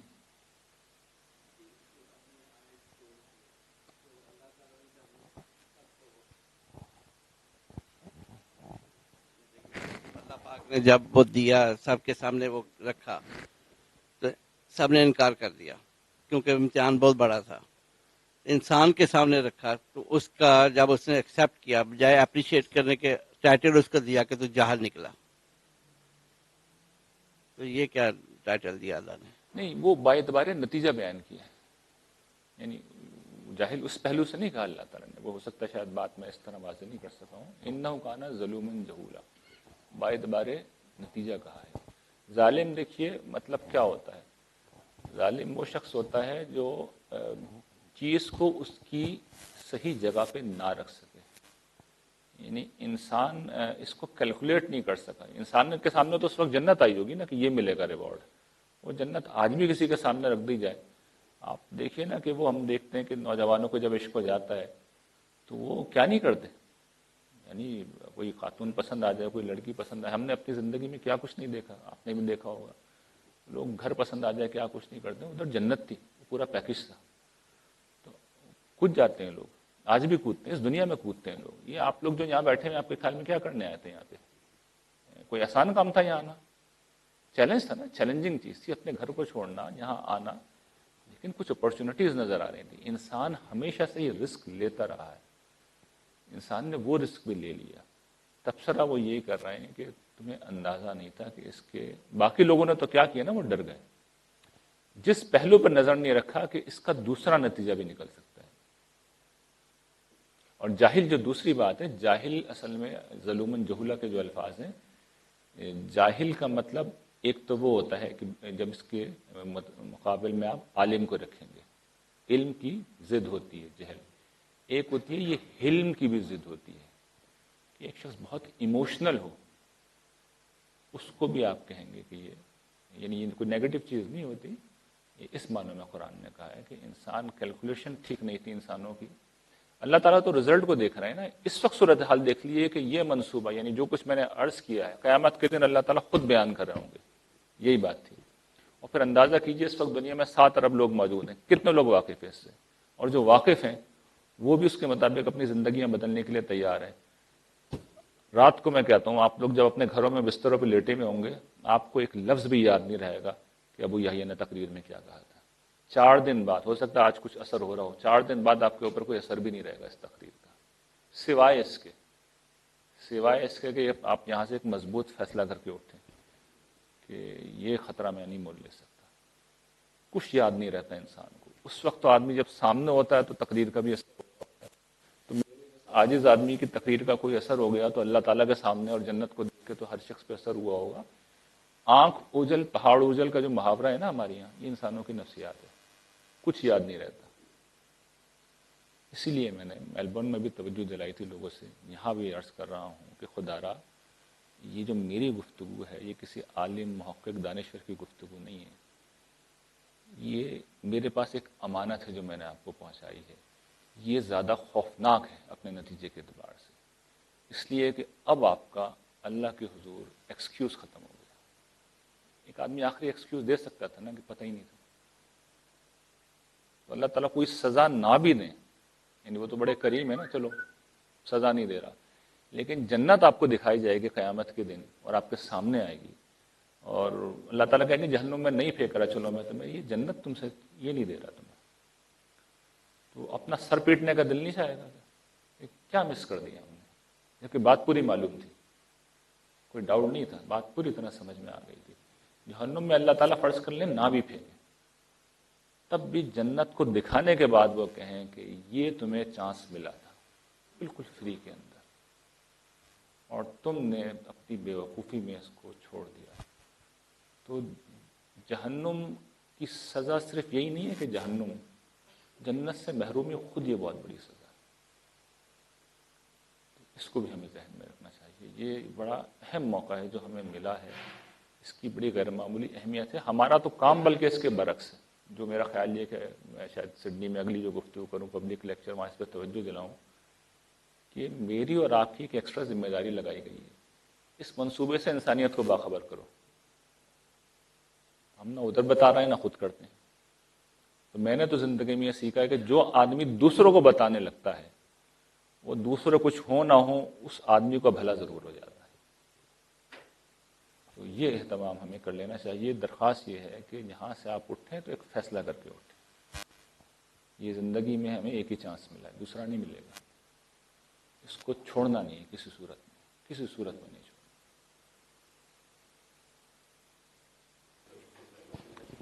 سوال بہن کا یہ ہے کہ ہماری فطرت میں اللہ تعالیٰ نے جو رہنمائی رکھی ہے، ہم دیکھتے ہیں کہ بارہا وہ بہت سے معاملات میں مؤثر نہیں ہوتی. اس کی ایک مثال انہوں نے دی ہے ایتھیزم کی. ایتھیزم بہت پھیلا ہوا ہے اور خدا کے وجود کی جو گواہی ہمارا اندرونی وجود دیتا ہے وہ لوگ نہیں سنتے. تو ایسے میں ہم کیا کریں؟ یہی سوال ہے. فطرت کی آواز اللہ تعالیٰ نے جو ہمارے اندر رکھی ہے وہ بہت اس کی فریکوینسی ہلکی ہوتی ہے، اس لیے یہ کسی بھی شخص کے لیے ممکن ہے کہ وہ اس کو دبا دے، وہ ختم نہیں ہو جاتی.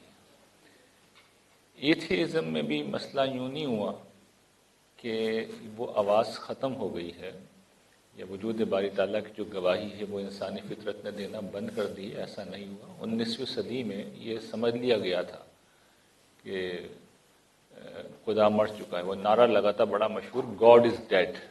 19ویں صدی کا نعرہ تھا، خدا مر چکا ہے. لیکن 20ویں صدی کے آتے آتے صورتحال بالکل ریورس ہو گئی اور آپ دیکھ لیے جب کمیونزم ختم ہوا ہے تو وہ لوگ ایتھیسٹ رہے نہیں، مسیحیت کی طرف لوٹ گئے یا اسلام کی طرف لوٹ گئے۔ اس وقت بھی جتنا ایتھیزم پھیلا ہوا ہے ایسا نہیں ہے کہ اسے کوئی علمی یا عقلی بنیاد پر کوئی سپورٹ حاصل ہے یا فطرت کی اس سے کوئی تائید حاصل ہے۔ صورتحال یہ ہے اہل مذہب جس طرح مذہب کو پیش کرتے ہیں اس میں ایک باشعور آدمی یہ سمجھتا ہے کہ اگر یہ مذہب ہے تو پھر بہتر یہ ہے کہ میں مذہبی نہ ہوں، اور مذہبی ہونے کا مطلب خدا کو ماننا ہے۔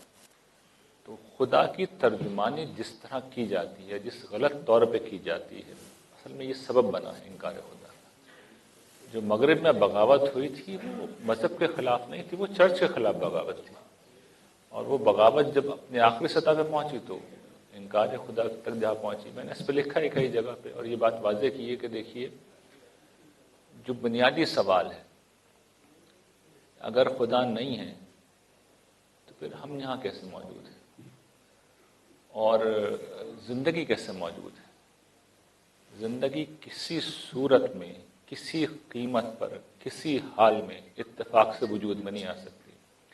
انتہائی پلان، انتہائی کیلکولیٹڈ یہ دنیا بنائی گئی ہے۔ آپ کو پتہ ہے کہ اس وقت ہم کے خطے میں جب میں آیا ہوں تو پہلا میرا جو مجھے غیر معمولی بات لگی وہ یہ کہ موسم بالکل ریورس ہے باقی دنیا کے برعکس۔ تو یہ موسم کیوں آتے ہیں؟ یہ سورج ہے نا اگر، تو زمین اس طریقے سے 23 ڈگری، یعنی یہ سب فرض کر لیے سورج ہے میرا لیفٹ ہینڈ اور یہ زمین ہے، تو زمین گھر سے گول ہوتی ہے لیکن سمجھانے کے لیے میں آپ کو بتا رہا ہوں یہ 23 ڈگری کے ٹلٹ پہ مڑی ہوئی ہے زمین۔ 23 ڈگری کا انتہائی کیلکولیٹڈ ٹلٹ ہے۔ اس ٹلٹ کی وجہ سے سارے موسم آتے ہیں، اسی کی وجہ سے زمین جب جو گھوم کے اس طرف آ جاتی ہے آسٹریلیا پہ درست ہو جاتا ہے، اور جب یہ اس طرف ہوتی ہے تو جو ہمارا نارتھ کا ایریا ہے وہاں پر گرمیوں کا موسم ہوتا ہے۔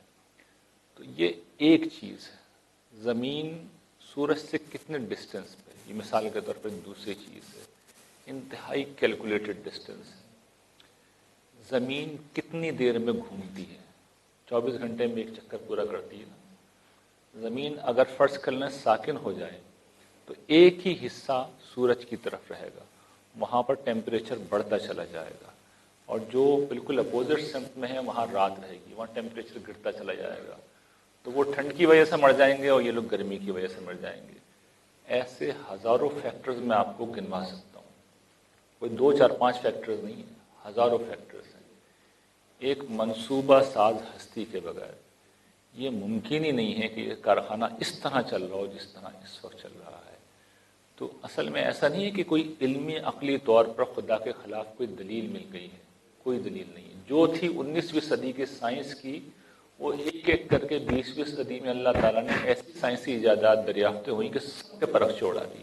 مثال کے طور پر 19ویں صدی میں یہ عقیدہ تھا کہ مادہ ابدی ہے، یونیورس ابدی ہے۔ دونوں نظریات 20ویں صدی کے آغاز کے اوپر منہدم ہو گئے۔ مادہ انرجی میں تبدیل ہو سکتا ہے۔ کائنات کے متعلق ابھی میں نے بتایا کہ 13.7 ارب سال پہلے وجود میں آئی ہے۔ سائنس کی دنیا بالکل بدل چکی ہے۔ مسئلہ یہ نہیں ہے، فطرت کی گواہی میں آپ کو بتا چکا ہوں کہ جیسے کمیونزم کا جبر ختم ہوا لوگ واپس مسیحی ہو گئے، نہ فطرت یہ کہتی ہے نہ سائنس یہ کہتی ہے۔ مسئلہ یہ ہے کہ اہل مذہب جس طریقے سے خدا کے نام پہ جو کچھ اس کی اظہار ہو جاتے ہیں مذہب سے، اور پھر وہ رد عمل میں آ جاتے ہیں اور غصہ ان کا خدا پہ نکلتا ہے۔ تو اپنی اولادوں کو اگر ہمیں ایتھیزم سے بچانا ہے تو دین کی پھر وہ تعلیم انہیں دیں جو قرآن مجید میں ہے۔ قرآن مجید چیلنج کرتا ہے پوری دنیا کو کہ اس کے اندر کوئی بات ایسی نہیں ہے جو کبھی وقت کے کسی معیار کے اوپر غلط ثابت ہو جائے۔ آپ لوگوں کو پتہ ہے قرآن مجید میں بکثرت اللہ تعالیٰ نے آسمان و زمین کی نشانیوں پہ گفتگو کی ہے۔ ایک مقام پر بھی مجال ہے کہ قرآن کی کوئی اسٹیٹمنٹ آج کے دن تک غلط ثابت ہوئی ہو، ایسی کوئی بات اللہ تعالیٰ کہتے ہی نہیں۔ یعنی 1400 سال پہلے کا سائنس علم کس جگہ پہ تھا؟ بالکل ابتدائی سطح کے اوپر تھا۔ ارسطو کے سارے نظریات پرکھ چھوڑ چکے ہیں اس کے۔ آپ کو بڑا مشہور واقعہ نا کوپرنیکس جو معاملہ تھا کہ زمین ساکن ہے اور جو ہے سورج اس کے گرد گھوم رہا ہے، یہی تو جنگ تھی نا چرچ کی، اور اس کو کھڑے ہو کے اس نے یہ کہا تھا جب اس کو بالجبر اس عقیدے کے اوپر قائل کیا گیا کہ ہمارا عقیدہ یہ ہے کہ زمین ساکن ہے اور سورج گھوم رہا ہے، ورنہ ہم تمہیں مار دیں گے، مانو اس بات کو. تو وہ عدالت میں کھڑا ہوا مجرموں کی طرح، ہاتھ اس نے باندھے اور کہا کہ میرا عقیدہ غلط تھا، آپ لوگ بالکل ٹھیک کہہ رہے ہیں. یہ اس نے بلند آواز کے ساتھ اسٹیٹمنٹ ریکارڈ کرائی اور پھر گردن جھکا کے کہا میرے کہنے سے کیا فرق پڑتا ہے، زمین تو سورج کے گرد گھوم رہی ہے. تو یہ مذہبی لوگ اصل میں اس طرح کی باتیں کرتے ہیں، قرآن مجید نہیں کرتا. قرآن مجید کو جس وقت آپ سورس بنائیں گے صورتحال بدل جائے گی. اور میں نے ابھی تعارف کرایا قرآن مجید کیا ہے. یہ خدائے متکلم ہے، اللہ تعالیٰ نے خود گفتگو کی ہے، جو کہ معمولی بات نہیں ہے. تو اچھے اساتذہ سے قرآن مجید کا بھی پڑھ لیجیے. اب تو لکھ دی ہیں لوگوں نے تفسیر، جو بڑے اہل علم ہیں، جاوید صاحب کی تفسیر پڑھ لیجیے البیان، کمال کی چیزیں ہیں. قرآن مجید تو آپ کو پڑھیے، یہ کبھی آپ کو بھٹکنے نہیں دے گا، کبھی آپ کو راہ راست سے ہٹنے نہیں دے گا. اس کے پاس ایسا کبھی نہیں ہوگا کہ آپ سوال لے کے جائیں اور خالی ہاتھ واپس آئیں. قرآن مجید خدا کے قائم مقام ہے، یہ بیک وقت خدا کے اور رسول کے قائم مقام ہے. اور میں نے یہ توجہ دلائی ہے، یہ کوئی معمولی بات نہیں ہے. قرآن مجید کے آنے کی وجہ سے نبوت کا انسٹیٹیوشن جو کبھی ختم نہیں کیا گیا تھا، جو ہمیشہ سے موجود تھا، ختم کر دیا گیا. کوئی تو وجہ ہوگی. اسی لیے میں بار بار ایک لفظ بول رہا ہوں، خدائے متکلم، گاڈ اسپیکنگ، خدا بول رہا ہے.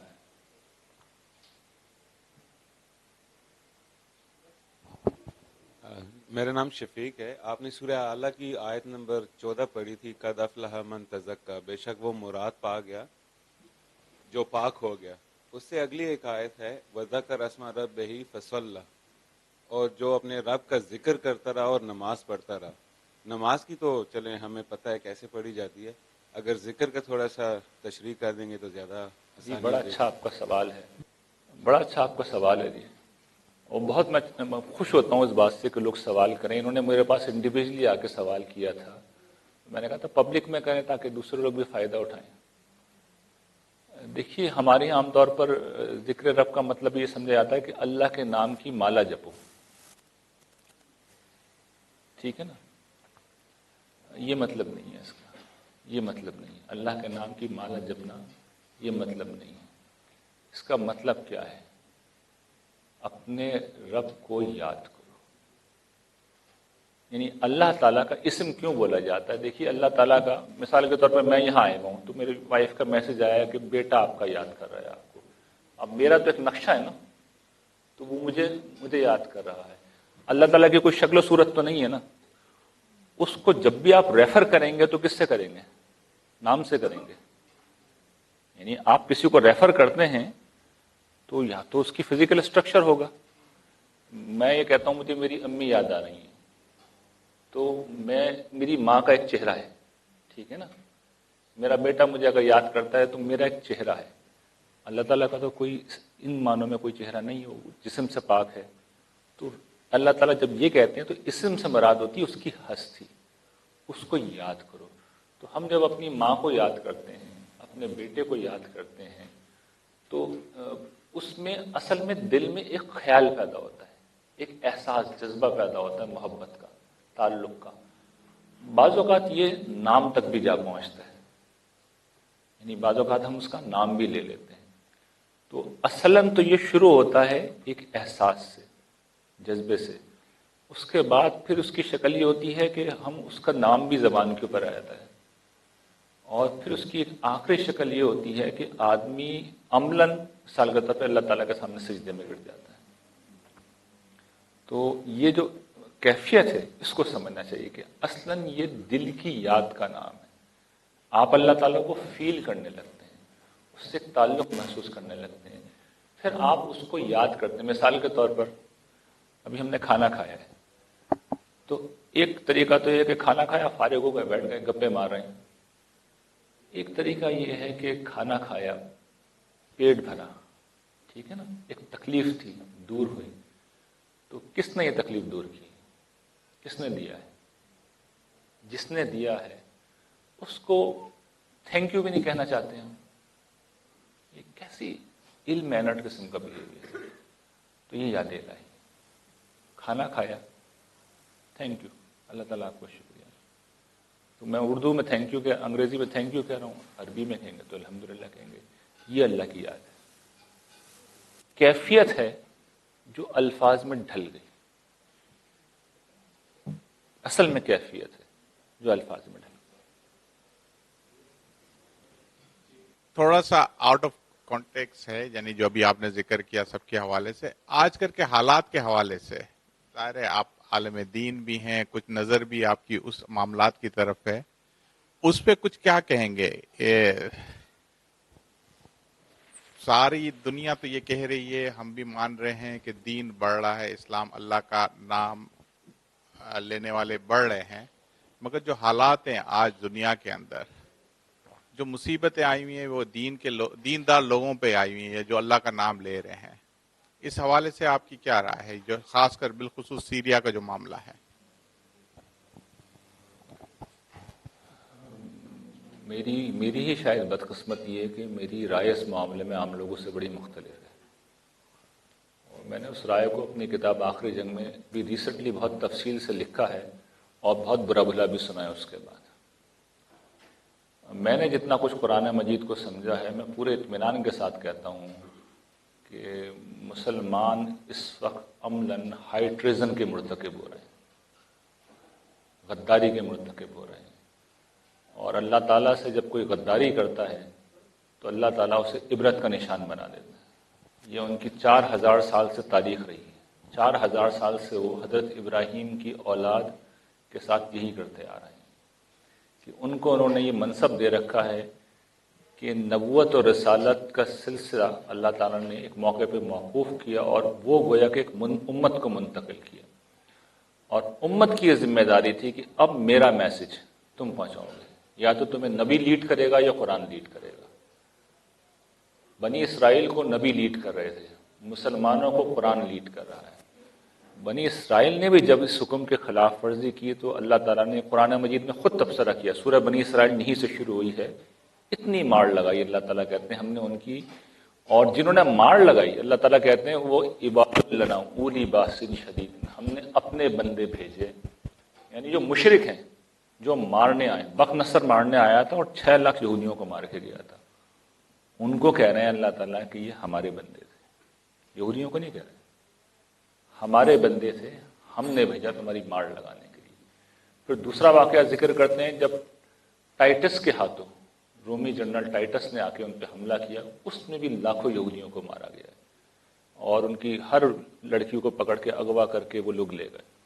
جو باقی بچے ان کو وہاں سے نکال باہر کیا، یہ ان کے ساتھ حشر کیا. قرآن نے اس واقعے کو بیان کیا اور یہ کہا ہے کہ یہ تمہارے اعمال کی سزا ہے، تم نے غداری کی ہے تو ہم تمہارے ساتھ چیز سلوک کریں گے. ٹھیک اسی منصب پہ مسلمانوں کو فائز کیا. وَكَذَلِكَ جَعَلْنَاكُمْ أُمَّةً وَسَطًا لِتَكُونُوا شُهَدَاءَ عَلَى النَّاسِ وَيَكُونَ الرَّسُولُ عَلَيْكُمْ شَهِيدًا. اسی طریقے سے کو ایسے ہی اب تمہیں ہم نے بیچ کی امت بنایا ہے. بیچ کی امت کا مطلب ہے ادھر اللہ تعالیٰ ہے، ادھر دنیا ہے اور ادھر مسلمان. یعنی اللہ تعالیٰ کا میسج مسلمانوں کو لے کے دنیا کو پہنچانا ہے. مسلمان یہ کام کریں گے تو وہ فلاح پائیں گے، نہیں کریں گے تو اللہ تعالیٰ انہیں عبرت کا نشان بنا دیں گے.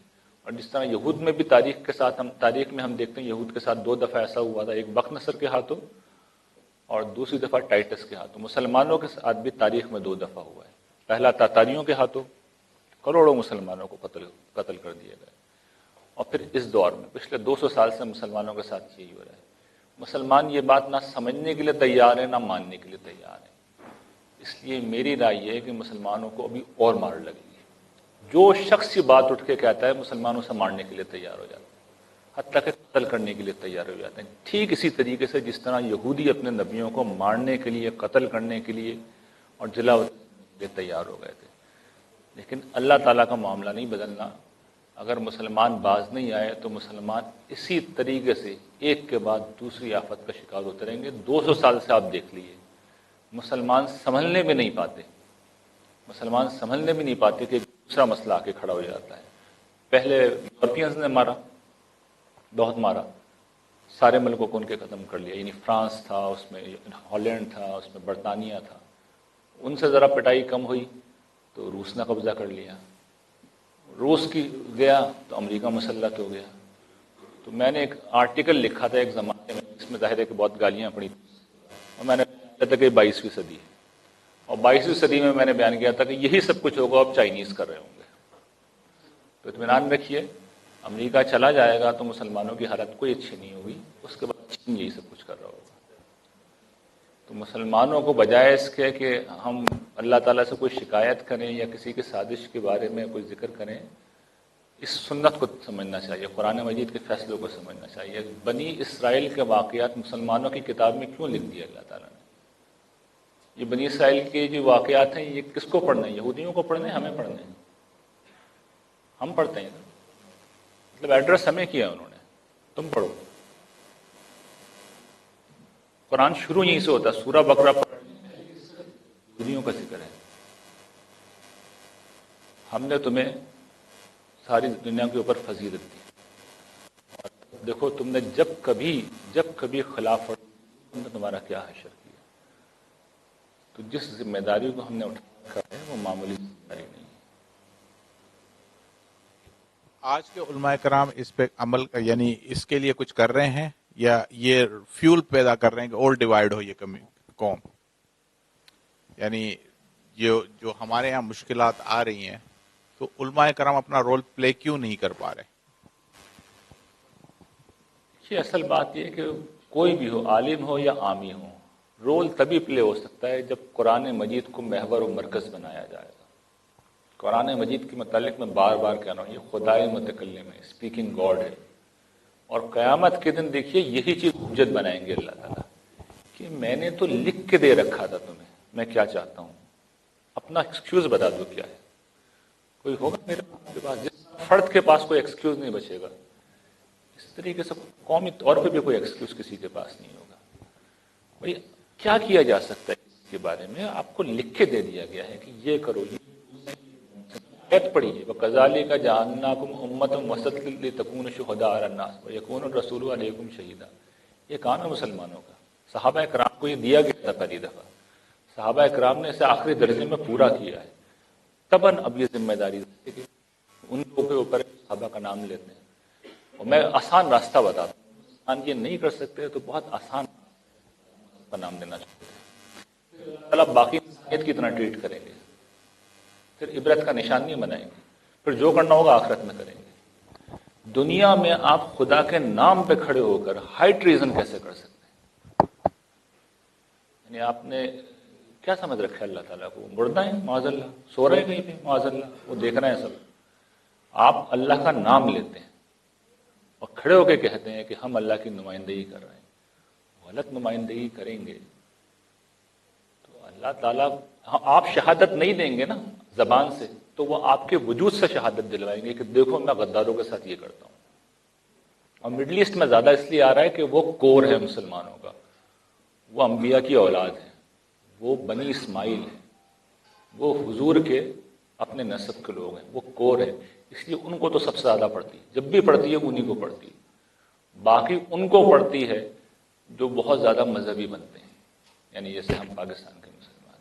باقی لوگوں کو میں نے دیکھا ہے کہ اس طرح اللہ تعالیٰ نہیں رگڑتے.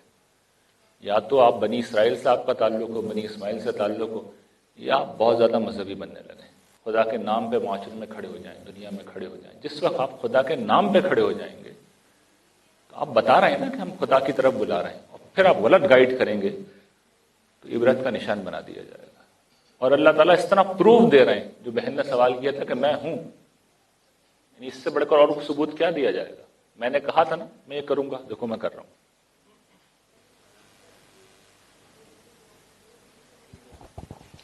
اچھا ریحان بھی بریفلی ابھی میں آپ سے ڈسکس کر رہا تھا کہ your personal journey towards becoming the person that you are. کیونکہ جب میں نے آپ کی بک پڑھی تھی اس وقت بھی میرے ذہن میں یہ کوشچن آیا تھا کہ جو رائٹر ہے آئی وانٹ ٹو نو کہ how did he become the person that he is right now and the things that he wrote in that book. اور ابھی آپ سے ملنے کے بعد بھی میرا وہ شوق اور بڑھ گیا کہ تھوڑا بریفلی اگر آپ بتا سکیں اپنی پرسنل جرنی.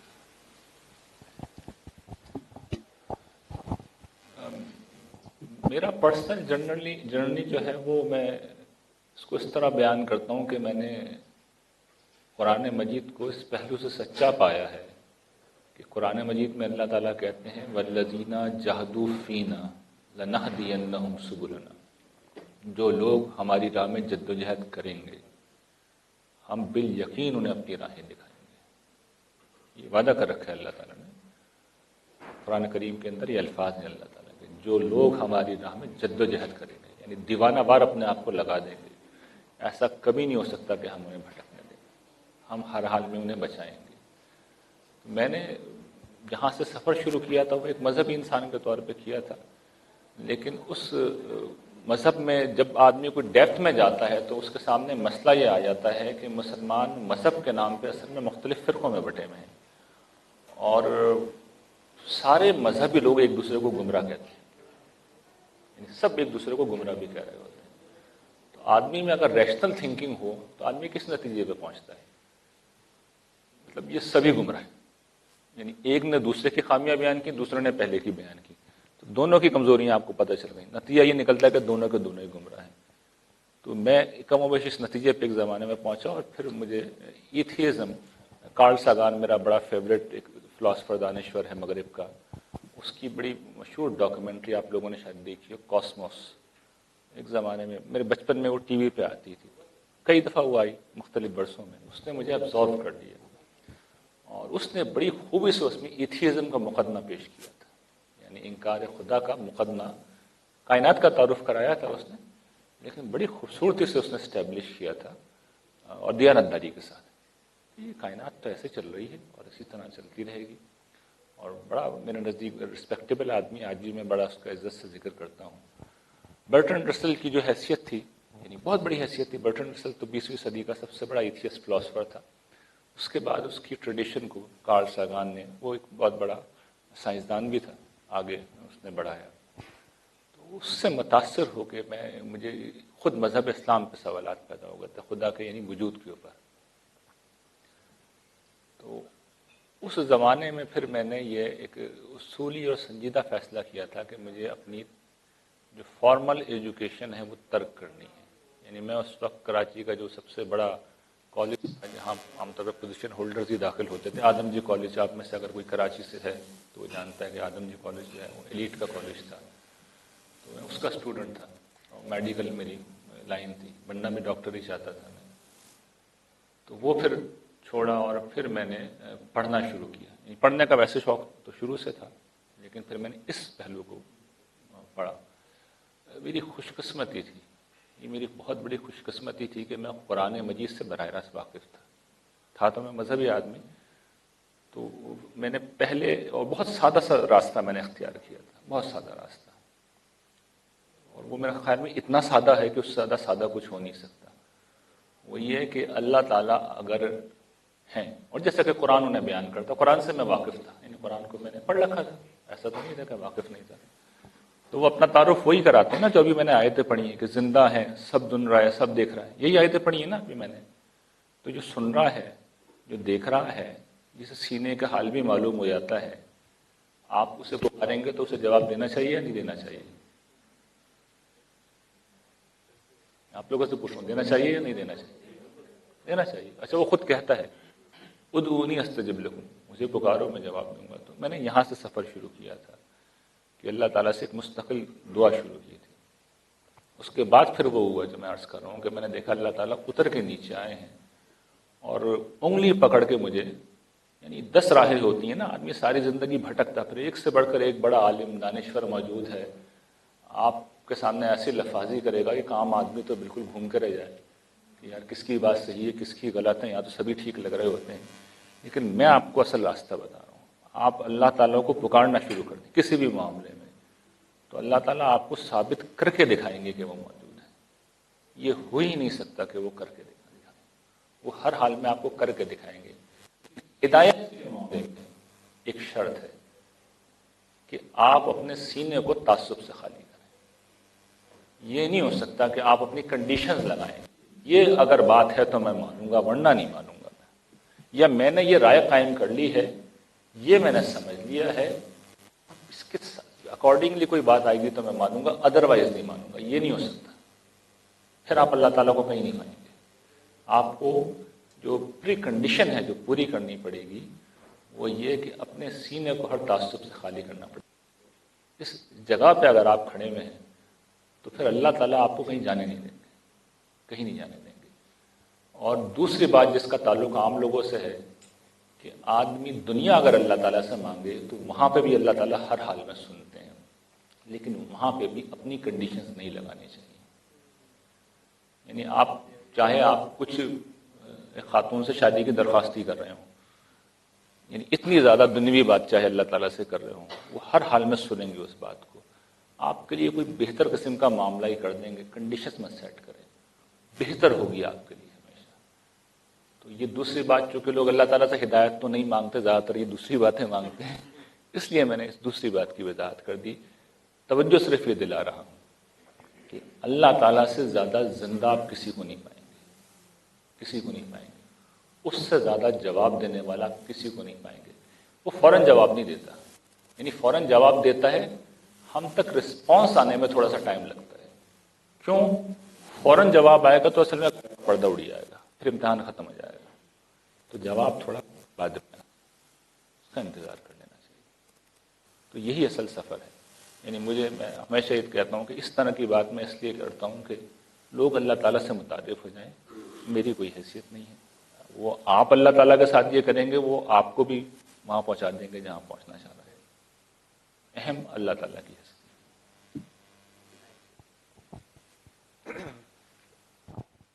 سوال کا مغز یہ تھا کہ اگر انسان توبہ کرنا چاہے تو اس کی توبہ کیا واقع قبول ہوتی ہے یا اللہ تعالیٰ کی یہ مرضی پہ ہے وہ کریں یا نہ کریں؟ قرآن مجید خود قرآن اس سوال کا جواب دیتا ہے. قل یا عبادی الذین اسرفوا علی انفسهم لا تقنطوا من رحمت اللہ ان اللہ یغفر الذنوب جميعا انہ هو الغفور الرحیم. بولو اے وہ لوگو، اے نبی ان سے کہو، اے میرے وہ بندو جنہوں نے اپنی جانوں پر ظلم کیا ہے، لا تقنطوا من رحمت اللہ، اللہ کی رحمت سے مایوس مت ہو، اللہ کی رحمت سے مایوس مت ہو. ان اللہ یغفر الذنوب جميعا، اللہ سارے گناہ معاف کر دے. انہ هو الغفور الرحیم، کیونکہ وہ بخشنے والا بھی ہے اور بہت رحم کرنے والا بھی ہے.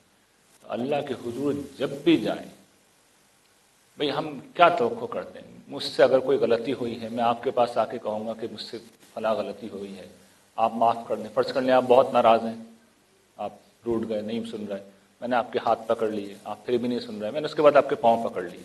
کتنی دیر تک آپ ریسسٹ کریں گے؟ انسان ہو کے ریسسٹ نہیں کر سکتا عاجزی کے جواب میں، تو خدا ہو کے کیسے منع کر سکتا ہے؟ جبکہ اس نے کہہ دیا. کوئی معمولی سا شک بھی نہیں رکھنا چاہیے. 1000 بار انسان گناہ کرے، 1000 بار لوٹنا چاہیے، لیکن اس چیز کا اہتمام کرنا چاہیے کہ جس وقت آدمی لوٹ رہا ہو پورا دیانتدار ہو. اس لیے کہ دیکھیں انسان کمزور ہے، پاؤں پھر پھسل جاتا ہے انسان کا. لیکن توبہ اس لیے نہیں ہو کہ اگلی دفعہ گناہ کرنے کا اکاؤنٹ زیرو کر رہا ہوں میں، یعنی یہ اللہ تعالیٰ کی بارگاہ میں گستاخی ہے. جس وقت جا رہے ہوں اس وقت تو آپ طے کر چکے ہوں کہ بالکل معاملہ ختم، آئندہ نہیں کروں گا، میری توبہ کسی صورت میں نہیں کروں گا. بات کی بعد میں دیکھی جائے گی، ہمیں کیا پتہ کل کیا ہوگا، لیکن پورے یقین کے ساتھ جانا چاہیے. تو میں نے تو ایسے معاملات دیکھے ہیں کہ ایک شخص گناہ کرتا گیا لیکن وہ توبہ کرتا گیا، تو اللہ تعالیٰ اگر وہ توبہ کرتا رہتا ہے تو اللہ تعالیٰ آخر میں توبہ نہیں چھڑاتے، گناہ چھڑاتے، آخر میں گناہ ہی چھڑا دیتے ہیں. تو اللہ تعالیٰ کی طرف رجوع کرنا کبھی بے حاصل نہیں جا سکتا، شرط یہ کہ اخلاص کے ساتھ کیا ہے. اور یہ بات جو قرآن نے نقل کی ہے کس کو کہی ہے؟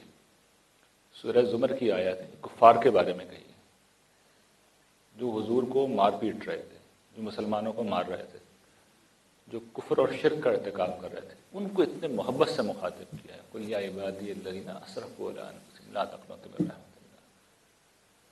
پھر باقی لوگ تو ان سے کچھ کمی درجے کے گناہ گار ہوں گے. سورہ یاسین میں اللہ تعالیٰ کہتا ہے کہ وہ اپنی شان بیان کرتا ہے کہ وہ جب جس چیز کا ارادہ کرتا ہے تو وہ کہتا ہے کن، اور وہ چیز ہو جاتی ہے. لیکن قرآن میں کئی جگہوں پر یہ لکھا یا بتایا گیا ہے کہ زمین اور آسمان 6 یا 7 دنوں میں بنائے گئے ہیں. تھوڑا سا اس میں کنفیوژن مجھے ہوتی ہے پرسنلی کہ کنٹرڈکشن نہیں ہے یہ؟ جی کنفیوژن ٹھیک ہے آپ کی، لوگوں کو ہو جاتی ہے، اس وجہ سے ہوتی ہے کہ لوگ کن کا مطلب سمجھتے ہیں کہ فوراً. کن کا مطلب یہ نہیں ہوتا.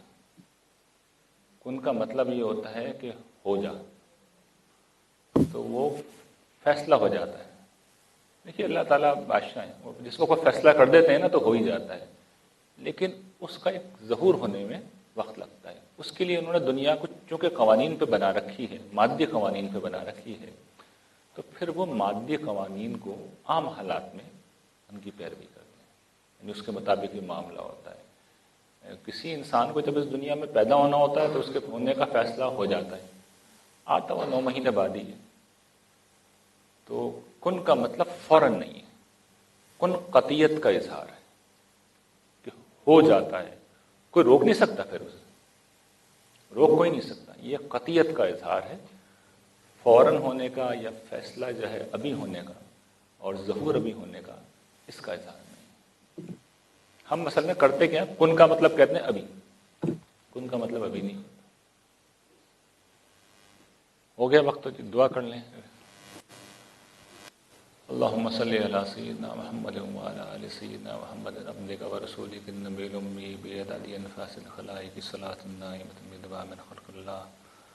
اللهم يا ربي بجاه نبيك المصطفى ورسولك المرتضى طيب قلوبنا من كل وصف يباعدنا عن مشاهدتك ومحبتك وامتنا على الإسلام والشوق إلى لقائك يا رب العالمين.